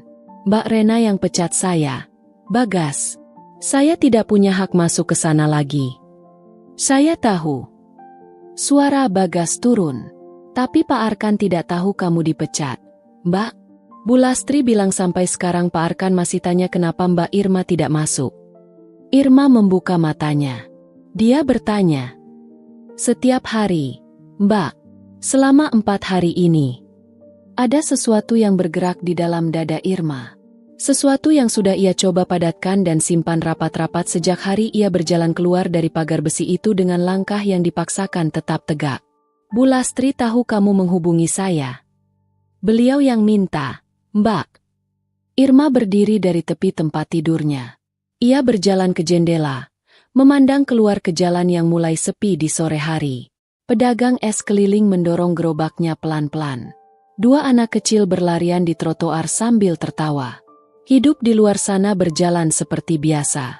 Tidak tahu dan tidak peduli dengan apapun yang sedang bergejolak di dalam dada seorang perempuan 25 tahun di balik jendela kontrakan yang catnya mengelupas. Bagas, kalau saya datang, apakah Mbak Rena ada di sana? Tidak, Mbak. Mbak Rena ada di luar kota sampai akhir minggu.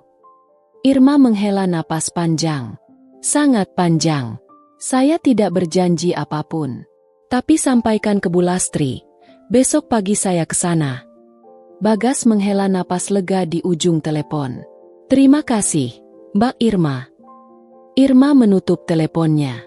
Ia berdiri di depan jendela itu beberapa menit lagi, sendirian, memandangi langit yang perlahan gelap. Ia tahu ini bukan keputusan yang sederhana. Ia tahu ada harga yang mungkin harus ia bayar untuk melangkah kembali melewati pagar besi itu. Tapi ada seseorang di dalam rumah besar itu yang tidak makan selama 4 hari dan bertanya setiap hari kemana ia pergi. Dan untuk saat ini, itu sudah cukup untuk membuat kakinya bergerak. Irma tiba pukul 6 pagi. Pagar besi itu masih sama. Tanaman di sepanjang tembok masih dipangkas rapi. Rumput di halaman depan masih hijau seperti dicat. Semuanya sama persis seperti hari terakhir ia keluar dari sana 17 hari yang lalu. Hanya Irma yang berbeda. Atau mungkin tepatnya, hanya Irma yang tahu betapa banyak yang telah berubah di dalam dirinya dalam 17 hari itu. Bu Lastri sudah menunggu di depan pintu utama. Perempuan tua itu tidak banyak bicara. Ia hanya membuka pintu lebih lebar dan mengangguk sekali dengan cara yang mengatakan banyak hal tanpa satu kata pun. Irma masuk. Lorong itu sama. Bau kayu dan bunga segar dari vas di meja sudut yang selalu diganti 2 hari sekali. Suara jam dinding tua di ruang tengah. Cahaya pagi yang masuk dari jendela-jendela tinggi dan membuat garis-garis emas di lantai marmer. Irma berjalan menuju dapur. Ia menyalakan kompor. Mengambil panci. Mulai memasak bubur dengan tangan yang bergerak dari hafalan, bukan dari pikiran, karena pikirannya sedang sibuk menyiapkan diri untuk sesuatu yang ia tidak tahu bagaimana bentuknya nanti. Bu Lastri berdiri di ambang pintu dapur, memandanginya bekerja. Dia belum tahu kamu di sini, kata Bu Lastri pelan. Saya tahu. Kamu mau bilang apa? Irma mengaduk bubur yang mulai mendidih perlahan. Saya belum tahu, Bu. Bu Lastri mengangguk, lalu pergi, meninggalkan Irma sendirian di dapur dengan suara gelembung-gelembung kecil dari bubur yang matang dan detak jam dari ruang sebelah. Nampan sudah siap pukul 6:30. Irma berdiri di depan pintu kamar Arkan. Tangannya memegang nampan. Jantungnya tidak berdegup kencang seperti hari pertama dulu. Tapi ada jenis ketegangan yang berbeda, lebih dalam, lebih berat. Seperti seseorang yang berdiri di tepi sesuatu yang tidak tahu berapa dalamnya. Ia mengetuk. Tidak ada jawaban. Ia mengetuk sekali lagi. Masih sunyi. Irma membuka pintu. Kamar itu redup. Gorden belum dibuka. Arkan ada di kursi rodanya di dekat jendela seperti biasa. Tapi posisi tubuhnya berbeda dari yang Irma ingat. Bahunya lebih turun. Kepalanya sedikit menunduk. Ada nampan makan malam dari kemarin masih ada di meja samping. Hampir tidak tersentuh. Irma meletakkan nampan pagi di meja. Ia berjalan ke jendela dan membuka gorden dengan gerakan yang tenang. Cahaya pagi masuk sekaligus, menerangi kamar itu dalam satu tarikan. Arkan mendongak, dan untuk 1 detik yang terasa seperti waktu berhenti berputar, ia menatap Irma tanpa berkata apapun. Irma menarik kursi kecilnya. Duduk. Mengambil sendok. Selamat pagi, Pak. Arkan masih menatapnya. Matanya tidak dingin, tidak keras, hanya lelah. Lelah yang sangat dalam dan tidak menyembunyikan dirinya. Kamu kemana? Bukan pertanyaan. Lebih seperti sesuatu yang sudah lama ditahan dan akhirnya keluar dalam bentuk yang paling sederhana. Irma meniup sesendok bubur. Menyodorkannya. Ada urusan, Pak? Maaf tidak sempat bilang. Arkan tidak langsung membuka mulutnya. Ia memandangi sendok yang disodorkan Irma, lalu wajah Irma, lalu sendok lagi. Urusan apa? Urusan yang sudah selesai. Hening beberapa detik. Lalu Arkan membuka mulutnya dan menerima suapan itu. Irma menghela napas yang sudah ia tahan tanpa sadar. Ia mengambil sesendok lagi, meniup, menyodorkan. Arkan memakannya. Lalu sendok berikutnya. Dan berikutnya. Mereka tidak berbicara sampai setengah mangkuk habis. Tapi diam itu bukan diam yang kosong. Diam itu penuh, terlalu penuh, dengan hal-hal yang keduanya tahu ada tapi belum tahu bagaimana cara mengeluarkannya. Di suapan terakhir, Arkan berkata dengan nada yang rata tapi ada sesuatu di bawahnya yang gemetar sangat pelan. 17 hari.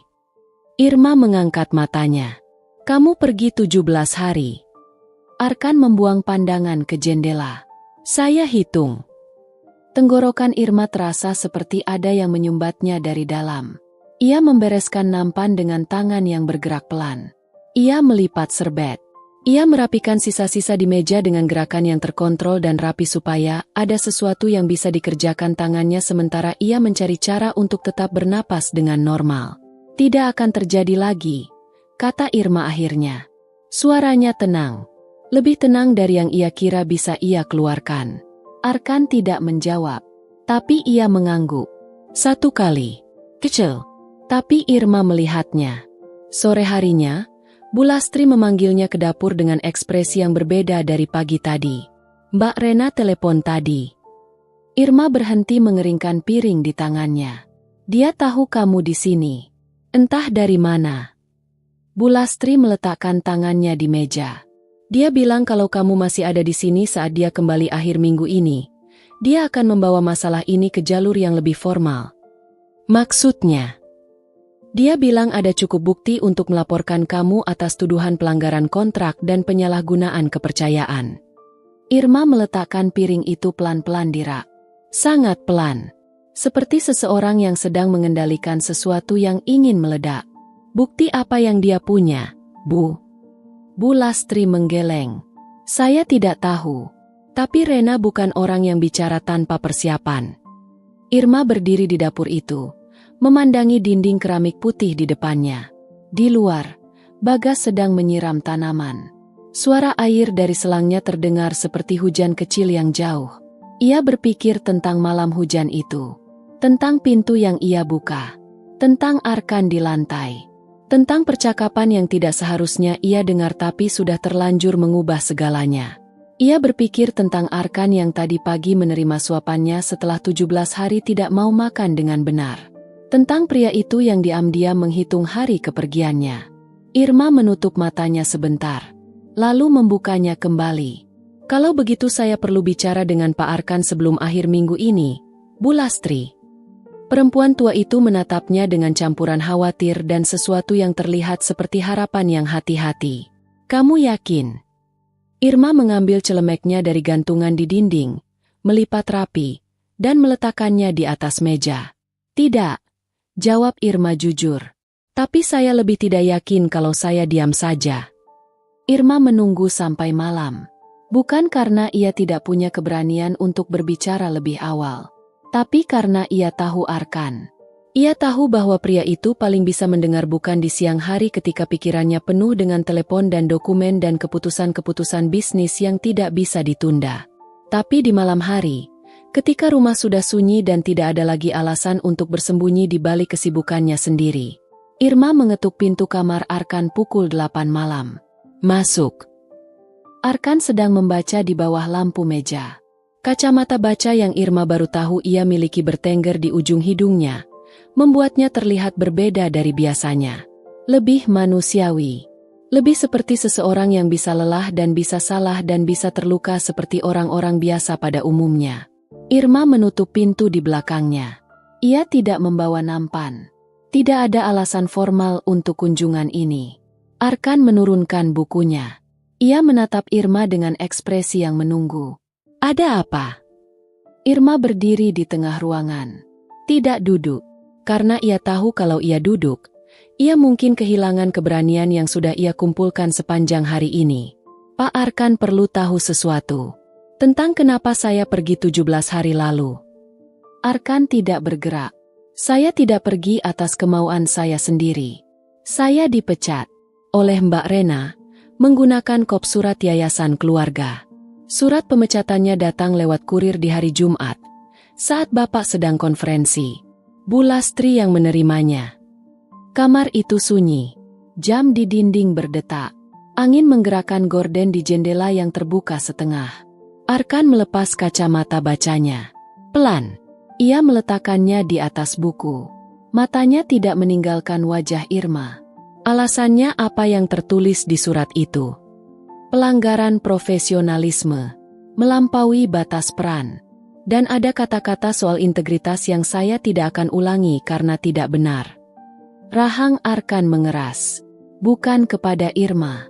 Tapi Irma bisa melihat sesuatu bergerak di belakang matanya. Seperti air yang mendidih di dalam panci yang tertutup rapat. Kenapa kamu tidak bilang langsung waktu itu? Karena Bapak sedang konferensi. Dan karena saya tidak tahu apakah Bapak punya kuasa untuk membatalkan keputusan yang dibuat atas nama yayasan keluarga. Dan karena... Irma berhenti sebentar. Menarik napas. Karena saya tidak tahu apakah Bapak mau membatalkannya. Arkan menatapnya dengan cara yang sangat langsung dan tidak menyembunyikan apapun. Dan sekarang kamu bilang ini karena apa? Karena Mbak Rena tahu saya kembali ke sini. Dan dia akan datang akhir minggu ini dengan ancaman yang lebih formal. Bapak perlu tahu semuanya sebelum itu terjadi. Bukan supaya Bapak membela saya. Tapi supaya Bapak punya gambaran lengkap tentang apa yang sebenarnya terjadi di rumah ini selama Bapak fokus mempertahankan perusahaan. Hening yang sangat panjang mengisi ruangan itu. Arkan meletakkan bukunya di meja samping. Ia memutar kursi rodanya menghadap jendela, membelakangi Irma, memandangi kegelapan taman di luar sana. Duduk, Irma. Irma menarik kursi kecil dan duduk. Yayasan keluarga itu berdiri di atas aset gabungan yang sebagian besar berasal dari warisan orang tua saya. Rena dan Dito memang punya kuasa administratif. Tapi kuasa itu terbatas dan tidak mencakup keputusan tentang staf pribadi saya. Suara Arkan tenang. Terlalu tenang. Seperti seseorang yang sedang menahan badai di dalam dadanya dengan sangat susah payah. Surat pemecatan itu tidak sah secara prosedur. Irma tidak menjawab. Dan saya akan memastikan Rena tahu itu. Pak Arkan tidak perlu melakukan itu untuk saya. Arkan memutar kursinya kembali menghadap Irma. Matanya tajam. Bukan marah kepada Irma. Tapi ada sesuatu di dalamnya yang sudah memutuskan sesuatu dan tidak akan berubah. Saya tidak melakukannya untuk kamu saja. Ia berhenti sebentar. Rena sudah lama mencoba mengambil kendali atas hal-hal yang bukan haknya. Ini bukan pertama kali. Tapi ini pertama kali menyentuh sesuatu yang membuat saya tidak bisa diam. Irma menatap Arkan. Kalimat itu menggantung di antara mereka. Terbuka dan jelas dan tidak bisa berpura-pura tidak didengar. Sesuatu yang membuat saya tidak bisa diam. Irma. Arkan mengucapkan namanya dengan cara yang berbeda dari biasanya. Lebih berat. Lebih hati-hati. Seperti seseorang yang tahu bahwa kata-kata berikutnya tidak bisa ditarik kembali setelah diucapkan. Saya tidak pandai bicara tentang hal-hal seperti ini. Kamu tahu itu. Saya tahu, Pak. Tapi ada hal yang perlu saya katakan dan saya sudah terlalu lama menundanya. Ia memandangi tangannya sendiri sebentar. Lalu kembali ke wajah Irma. 17 hari itu adalah hari-hari terberat yang pernah saya jalani sejak kecelakaan itu. Bukan karena tidak ada yang menyuapi saya, tapi karena tidak ada kamu. Irma tidak bergerak. Saya tidak tahu ini apa namanya. Saya tidak terbiasa dengan perasaan seperti ini dan saya tidak punya pengalaman yang cukup untuk mengartikannya dengan benar. Tapi saya tahu satu hal. Arkan menatapnya langsung, tanpa menghindar, tanpa menyembunyikan apapun di balik kekerasannya yang biasa. Saya tidak mau kamu pergi lagi. Ruangan itu terasa seperti berhenti bernapas. Irma merasakan matanya memanas. Ia menunduk sebentar, memandangi tangannya di pangkuannya, memberi dirinya sendiri 2 detik untuk menelan semua yang baru saja ia dengar. Lalu ia mengangkat wajahnya. Dan dengan suara yang pelan tapi tidak gemetar, ia berkata, "Saya juga tidak mau pergi." Arkan tidak tersenyum. Tapi sesuatu di wajahnya mengendur. Seperti otot yang sudah terlalu lama tegang dan akhirnya diizinkan untuk beristirahat. Di luar jendela, taman itu gelap dan sunyi. Jalur setapak batu tidak terlihat. Bangku kayu tidak terlihat. Tapi untuk pertama kalinya sejak Irma mengenal tempat ini, kegelapan di luar jendela itu tidak terasa mengancam. Justru terasa seperti malam biasa yang tenang, yang besok paginya akan disusul fajar. Rena datang Sabtu pagi. Bukan sendiri. Kali ini ia membawa Dito, seorang pria berjas yang belakangan diketahui Irma adalah pengacara keluarga, dan seorang perempuan parubaya yang tidak diperkenalkan kepada siapapun tapi membawa tas besar berisi dokumen-dokumen yang tebal. Irma melihat rombongan itu dari jendela dapur ketika mereka turun dari 2 mobil yang parkir berjejer di halaman depan. Perutnya langsung dingin, tapi kakinya tidak bergerak mundur. Ia meletakkan cangkir tehnya di meja, merapikan celemeknya, dan berjalan keluar dapur dengan langkah yang ia jaga tetap rata. Bu Lastri sudah ada di lorong. Wajahnya tegang tapi terkontrol. Ia melirik Irma sekilas dengan tatapan yang mengatakan, "Bersiaplah." Rena masuk ke ruang tamu utama tanpa menunggu dipersilakan. Ia meletakkan tasnya di sofa dengan gerakan yang menunjukkan bahwa ia merasa tempat ini adalah miliknya, atau setidaknya seharusnya begitu. "Saya mau bicara dengan Arkan," kata Rena kepada Bu Lastri. "Pak Arkan sedang menunggu di ruang tengah," jawab Bu Lastri dengan nada yang sangat datar. Rena mengangguk. Matanya menyapu ruangan dan berhenti di Irma yang berdiri di ambang lorong. Senyumnya muncul, tipis dan siap. "Kamu masih di sini?" "Masih, Mbak." Rena tidak menjawab. Ia berjalan menuju ruang tengah dengan rombongannya. Irma tidak diundang ke pertemuan itu. Tidak ada yang mengundangnya. Tapi Bu Lastri memintanya tetap di area lorong, dekat dengan ruang tengah, dengan alasan yang tidak perlu dijelaskan lebih jauh. Dari tempatnya berdiri, Irma bisa mendengar suara-suara. Tidak semuanya jelas, tapi cukup untuk memahami bentuknya. Rena berbicara tentang kondisi Arkan yang disebutnya tidak stabil secara mental dan emosional pasca kecelakaan. Tentang keputusan-keputusan bisnis yang dinilai tidak konsisten dalam 2 tahun terakhir. Tentang perlunya seseorang dengan otoritas resmi untuk membantu mengelola aset dan keputusan atas nama Arkan demi kebaikan semua pihak. Pengacara itu menyebut istilah-istilah hukum yang panjang dengan nada yang terdengar sangat resmi dan sangat disiapkan. Lalu suara Arkan. Tidak tinggi, tidak bergetar. Tapi setiap kata yang keluar terdengar seperti batu yang diletakkan satu persatu di atas tanah. Berat dan tidak bisa dipindahkan. "Saya lumpuh. Bukan gila. Dan selama 2 tahun ini saya menjalankan perusahaan dari kursi roda dengan angka-angka yang tidak pernah sekalipun membuat kalian layak mempertanyakan kemampuan saya." Rena berkata sesuatu yang suaranya terlalu rendah untuk ditangkap Irma. Tentang Irma. Suara Arkan kali ini lebih keras dari sebelumnya. Cukup keras untuk menembus lorong dan sampai ke telinga Irma dengan sangat jelas. "Surat pemecatan yang kalian kirim tidak sah secara prosedur dan kalian tahu itu. Irma adalah staf pribadi saya yang keputusan tentangnya ada sepenuhnya di tangan saya. Bukan yayasan. Bukan kalian." Dito berkata sesuatu dengan nada yang terdengar seperti membujuk. "Saya tidak butuh dibujuk, Dito. Saya butuh kalian keluar dari urusan yang bukan hak kalian." Hening yang cukup panjang. Lalu suara dokumen-dokumen diletakkan di meja. Suara kursi bergeser. Suara langkah kaki. Irma mundur selangkah dari lorong ketika pintu ruang tengah terbuka. Rena keluar pertama. Wajahnya tidak menunjukkan kekalahan yang dramatis. Perempuan seperti Rena tidak akan pernah membiarkan itu terlihat. Tapi rahangnya lebih kencang dari saat ia masuk. Dan matanya ketika melewati Irma di lorong menyimpan sesuatu yang bukan lagi sekedar tidak suka. Sesuatu yang lebih dingin dari itu. Dan jauh lebih bertahan lama. Irma tidak menunduk.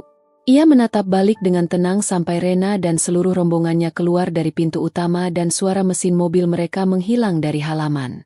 Bu Lastri menghela napas panjang di samping Irma. "Selesai?" tanya Irma pelan. "Untuk hari ini." Bu Lastri menggeleng sedikit. Tapi Rena bukan orang yang menyerah dari satu pertempuran. Irma tahu itu. Dan Arkan juga pasti tahu itu. Ia mengetuk pintu ruang tengah dan masuk. Arkan ada di dekat jendela besar yang menghadap ke taman depan. Memandangi halaman yang sekarang kosong setelah dua mobil itu pergi. Bahunya tegak. Punggungnya lurus. Tapi ada kelelahan yang sangat nyata di seluruh postur tubuhnya. Jenis kelelahan yang bukan berasal dari fisik tapi dari bertahun-tahun menghadapi sesuatu yang seharusnya tidak perlu dihadapi. Irma tidak berkata apapun. Ia pergi ke dapur kecil di sudut ruangan, memanaskan air, menyeduh teh, dan membawa cangkirnya ke meja dekat Arkan. Arkan memandangi cangkir itu sebentar, lalu meraihnya. Mereka diam bersama selama beberapa menit. Suara taman di luar, suara angin, suara rumah yang kembali ke ketenangannya. Irma. "Ya, Pak." Setelah ini situasinya tidak akan mudah. Arkan memegang cangkirnya dengan kedua tangan. Rena tidak akan berhenti. Mungkin akan ada hal-hal yang lebih besar dari sekedar surat pemecatan. Namamu bisa diseret ke tempat-tempat yang tidak menyenangkan. Orang-orang akan bicara. Mereka sudah bicara. Irma menatap sisi wajahnya. Garis rahangnya. Mata yang memandang ke depan. "Saya tahu, Pak. Saya ingin kamu tahu risikonya. Sebelum kamu memutuskan apapun." Irma menghela napas pelan. "Boleh saya tanya sesuatu?" Arkan menoleh. "Kalau situasinya terbalik, kalau saya yang ada di posisi Bapak dan Bapak yang ada di posisi saya, Bapak akan pergi." Arkan menatapnya. Lama sekali. Lalu ia berpaling kembali ke jendela. "Tidak." Irma mengangguk pelan. "Kalau begitu jawaban saya sama." Cangkir teh itu mengepulkan uap tipis di antara mereka. Di luar jendela, seekor burung hinggap sebentar di pagar halaman lalu terbang lagi ke tempat yang tidak kelihatan. Arkan tidak berkata apa-apa lagi. Irma juga tidak. Tapi di dalam keheningan itu ada sesuatu yang baru saja diletakkan di antara mereka berdua. Sesuatu yang tidak berbentuk janji dan tidak berbentuk pengakuan, tapi terasa jauh lebih kuat dari keduanya. Komitmen yang lahir bukan dari kata-kata, tapi dari pilihan yang dibuat dengan mata terbuka dan hati yang sudah tahu semua konsekuensinya. Minggu-minggu setelah pertemuan dengan Rena berjalan seperti menyusuri jalan yang permukaannya tenang tapi di bawahnya ada retakan yang tidak terlihat. Setiap hari terasa normal. Setiap hari terasa seperti menunggu sesuatu yang belum datang. Dan Irma tahu dari pengalaman hidupnya sendiri bahwa jenis menunggu seperti itu biasanya berakhir dengan sesuatu yang datang di waktu yang paling tidak kamu siapkan. Sesi terapi Arkan berjalan lebih intensif dari sebelumnya. Dr. Hendra menambah 1 hari dalam seminggu, dan Irma yang selalu menunggu di luar selama sesi berlangsung mulai memperhatikan bahwa durasi sesi itu semakin panjang. Bukan karena kondisi Arkan memburuk, tapi sebaliknya. Ada kemajuan yang tidak diumumkan dengan kata-kata tapi terasa dari hal-hal kecil. Arkan tidak lagi membuang muka ketika Dr. Hendra memintanya mencoba gerakan baru. Ia tidak lagi mengakhiri sesi lebih awal dari jadwal. Dan suatu sore, Bagas yang sedang menyiram tanaman di dekat jendela ruang terapi berlari kecil menemui Irma di dapur dengan wajah yang tidak bisa menyembunyikan apapun. "Mbak Irma." Pak Arkan tadi berdiri hampir 10 detik. Irma meletakkan pisau yang sedang ia pegang. Sendiri. Pegangan masih di alat bantu. Tapi kakinya menapak lantai. "Mbak." Dr. Hendra sampai diam saja beberapa detik sebelum bicara. Irma tidak berkata apapun. Ia memandangi meja dapur di depannya, merasakan sesuatu yang bergerak di dalam dadanya, campuran antara syukur dan sesuatu yang lebih dari itu. Sesuatu yang tidak punya nama yang tepat tapi terasa seperti seluruh tubuhnya bernapas sedikit lebih lega dari sebelumnya. Kabar tentang kemajuan Arkan tidak sampai ke telinga Rena lewat Irma atau Bulastri atau Bagas. Tapi entah dari mana, Rena tahu. Dan rupanya bukan kabar yang ia sambut dengan senang hati. Seminggu setelah kabar tentang Arkan berdiri 10 detik itu, sebuah artikel kecil muncul di portal berita online. Bukan media besar, tapi cukup untuk beredar di kalangan yang tepat. Judulnya memuat nama Arkan dan kata-kata seperti kondisi tidak stabil dan pengelolaan aset yang dipertanyakan. Di bagian bawah artikel yang tidak panjang itu, ada satu paragraf yang menyebut tentang staf pribadi yang dianggap memiliki pengaruh tidak wajar atas kondisi psikologis sang pengusaha. Tidak ada nama Irma yang tertulis. Tapi semua orang yang tahu situasi di rumah itu bisa membaca kemana paragraf itu menunjuk. Bulastri yang pertama menemukan artikel itu dan menunjukkannya kepada Irma di pagi hari sebelum Arkan bangun. Irma membacanya 2 kali. Lalu meletakkan ponsel Bulastri di meja dengan tenang. Pak Arkan sudah lihat ini? Belum. Saya mau tanya dulu ke Mbak Irma mau diberitahu atau tidak. Irma berpikir sebentar. Beritahu. Dia berhak tahu. Arkan membaca artikel itu tanpa ekspresi yang berubah. Tapi setelah ia mengembalikan ponsel ke Bulastri, ada jeda panjang sebelum ia berkata apapun. Minta nomor pengacara saya dari laci meja kerja. Hubungi sekarang. Bulastri mengangguk dan pergi. Irma yang masih duduk di kursinya dengan nampan makan pagi di depan mereka berkata pelan. Pak Arkan tidak perlu membuang energi untuk ini. Saya tidak membuang energi. Arkan memandangnya. Saya menginvestasikannya di tempat yang tepat. Irma tidak menjawab. Ia mengambil sendok. Menyuapi. Arkan makan tanpa menolak, tanpa memperlambat. Seperti seseorang yang sedang menyiapkan dirinya untuk sesuatu yang lebih besar dari sarapan pagi. 3 hari kemudian, nama Irma benar-benar keluar di ruang publik. Bukan di artikel, tapi di media sosial. Sebuah akun tanpa identitas jelas memposting rangkaian tulisan tentang seorang janda muda yang disebut memanfaatkan kondisi pengusaha kaya yang lumpuh untuk kepentingan pribadi.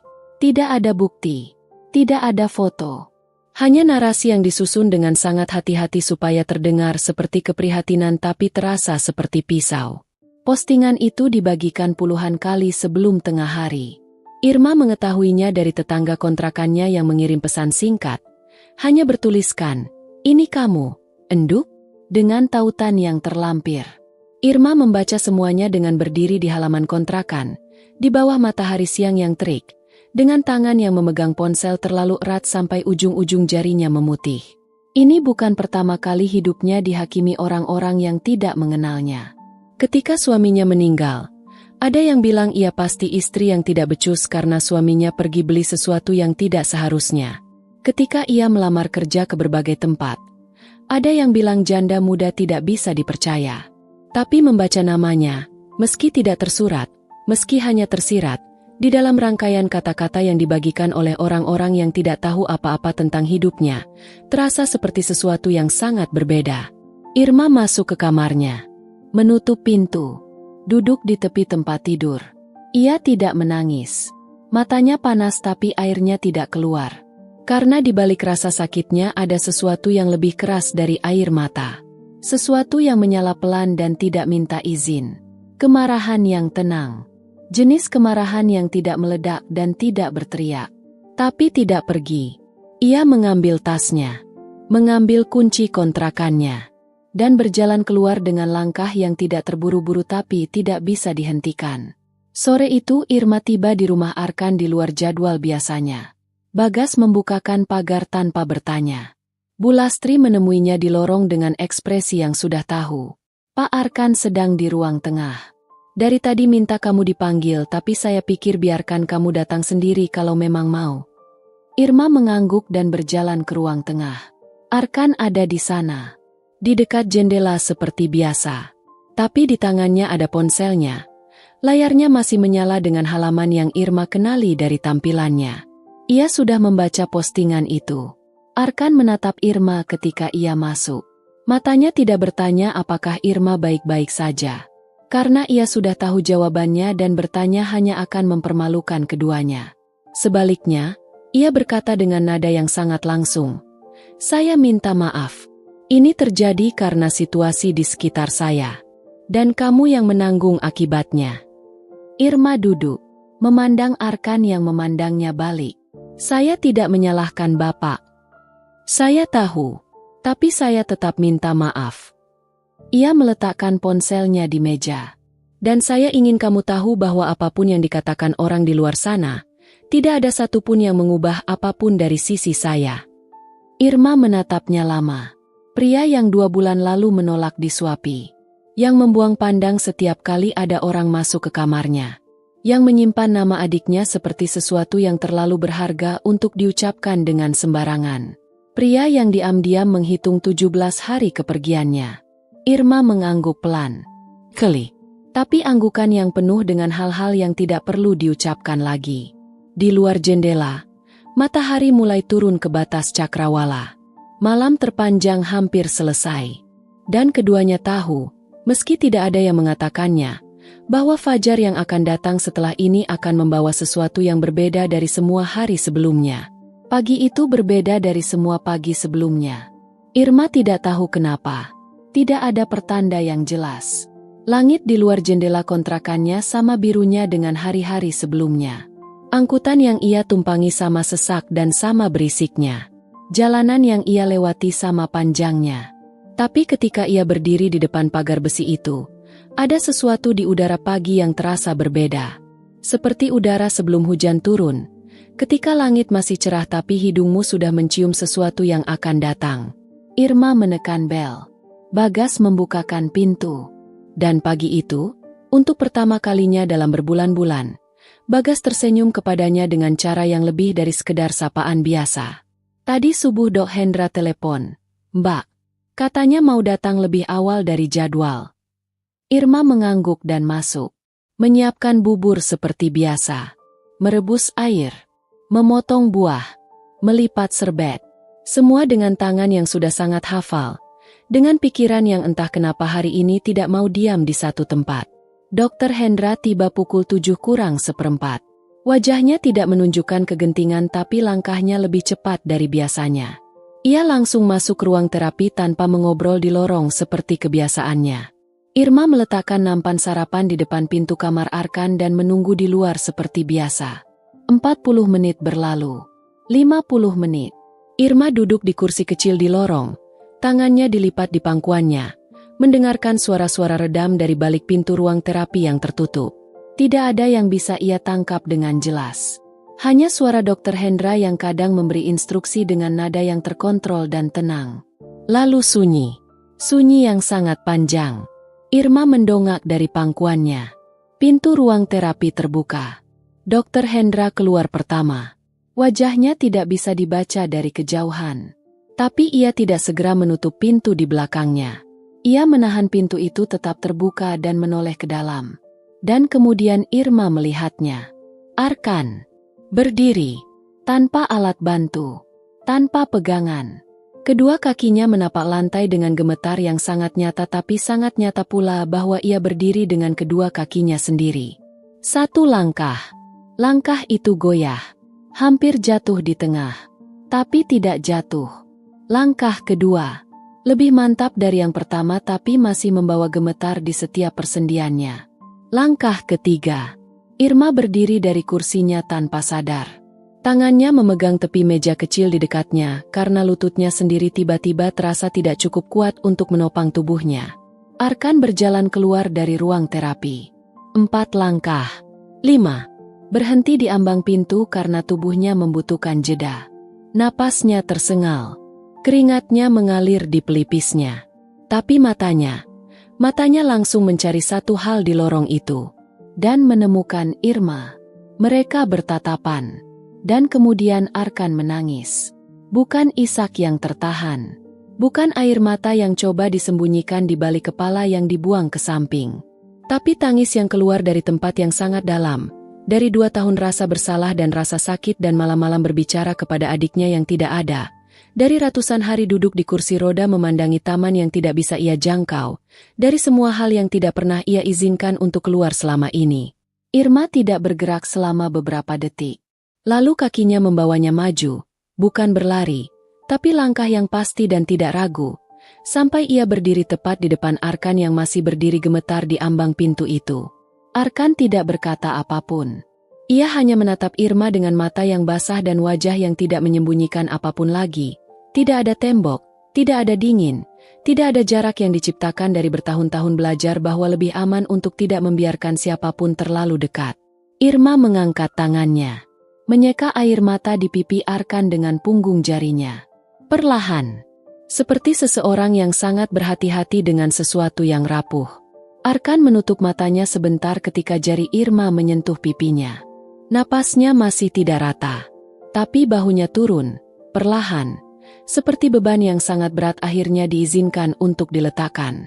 Bayu. Suara Arkan pecah di satu suku kata itu.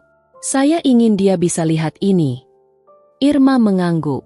Tenggorokannya terlalu penuh untuk berbicara. Tapi ia yakin, dengan cara yang tidak bisa ia buktikan kepada siapapun tapi terasa sangat nyata di dalam dadanya, bahwa Bayu melihat. Dari tempat yang tidak bisa dijangkau siapapun di lorong ini, ia melihat kakaknya berdiri. 3 bulan setelahnya, Rena dan Dito menerima hasil keputusan hukum yang menetapkan bahwa upaya pengambil alihan kuasa atas aset Arkan tidak memiliki dasar yang sah. Pengacara Arkan bekerja dengan sangat teliti dan sangat tuntas.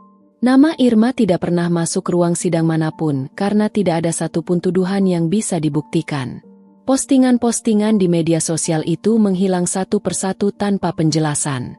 Arkan melanjutkan terapinya. Setiap hari semakin jauh dari kursi roda dan semakin dekat ke jalur setapak batu di taman belakang yang sudah lama merindukannya. Irma masih datang setiap pagi, tapi bukan lagi untuk menyuapi. Arkan sudah bisa memegang sendoknya sendiri. Meski kadang ia masih meminta Irma duduk di seberangnya saat makan, hanya supaya ada seseorang di sana.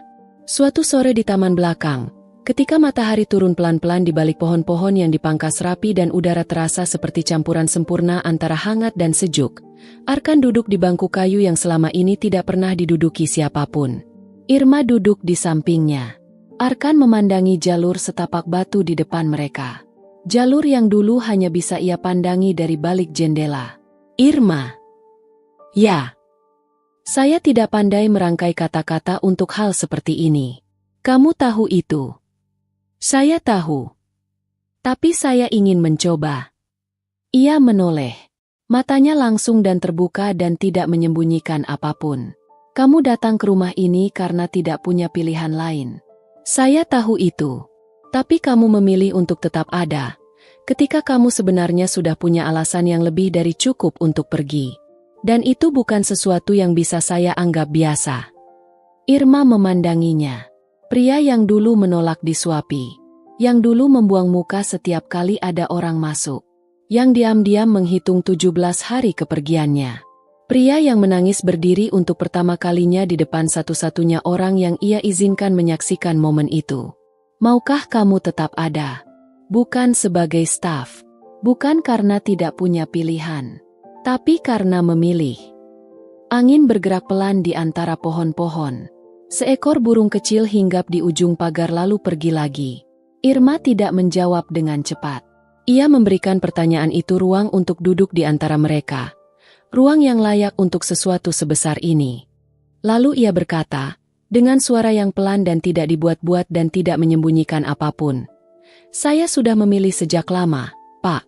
Saya hanya menunggu Bapak siap untuk mendengarnya. Arkan tidak tersenyum lebar. Bukan tipe itu. Tapi sudut bibirnya naik, sedikit, dengan cara yang sudah sangat Irma kenal dan selalu ia simpan di tempat yang paling aman di dalam dirinya. Di taman belakang yang sunyi itu, di atas bangku kayu yang akhirnya diduduki oleh orang yang tepat, 2 orang yang sama-sama pernah kehilangan sesuatu yang sangat besar akhirnya menemukan sesuatu yang tidak mereka rencanakan dan tidak mereka cari tapi datang dengan cara yang paling sunyi dan paling nyata. Bukan karena hidup mereka tiba-tiba menjadi mudah, tapi karena mereka memilih untuk menjalaninya bersama, dengan mata terbuka, Dengan tangan yang sudah tahu cara menopang satu sama lain bahkan sebelum kata-kata itu diucapkan. Dan untuk dua orang yang sudah cukup lama berjalan sendirian, itu lebih dari cukup.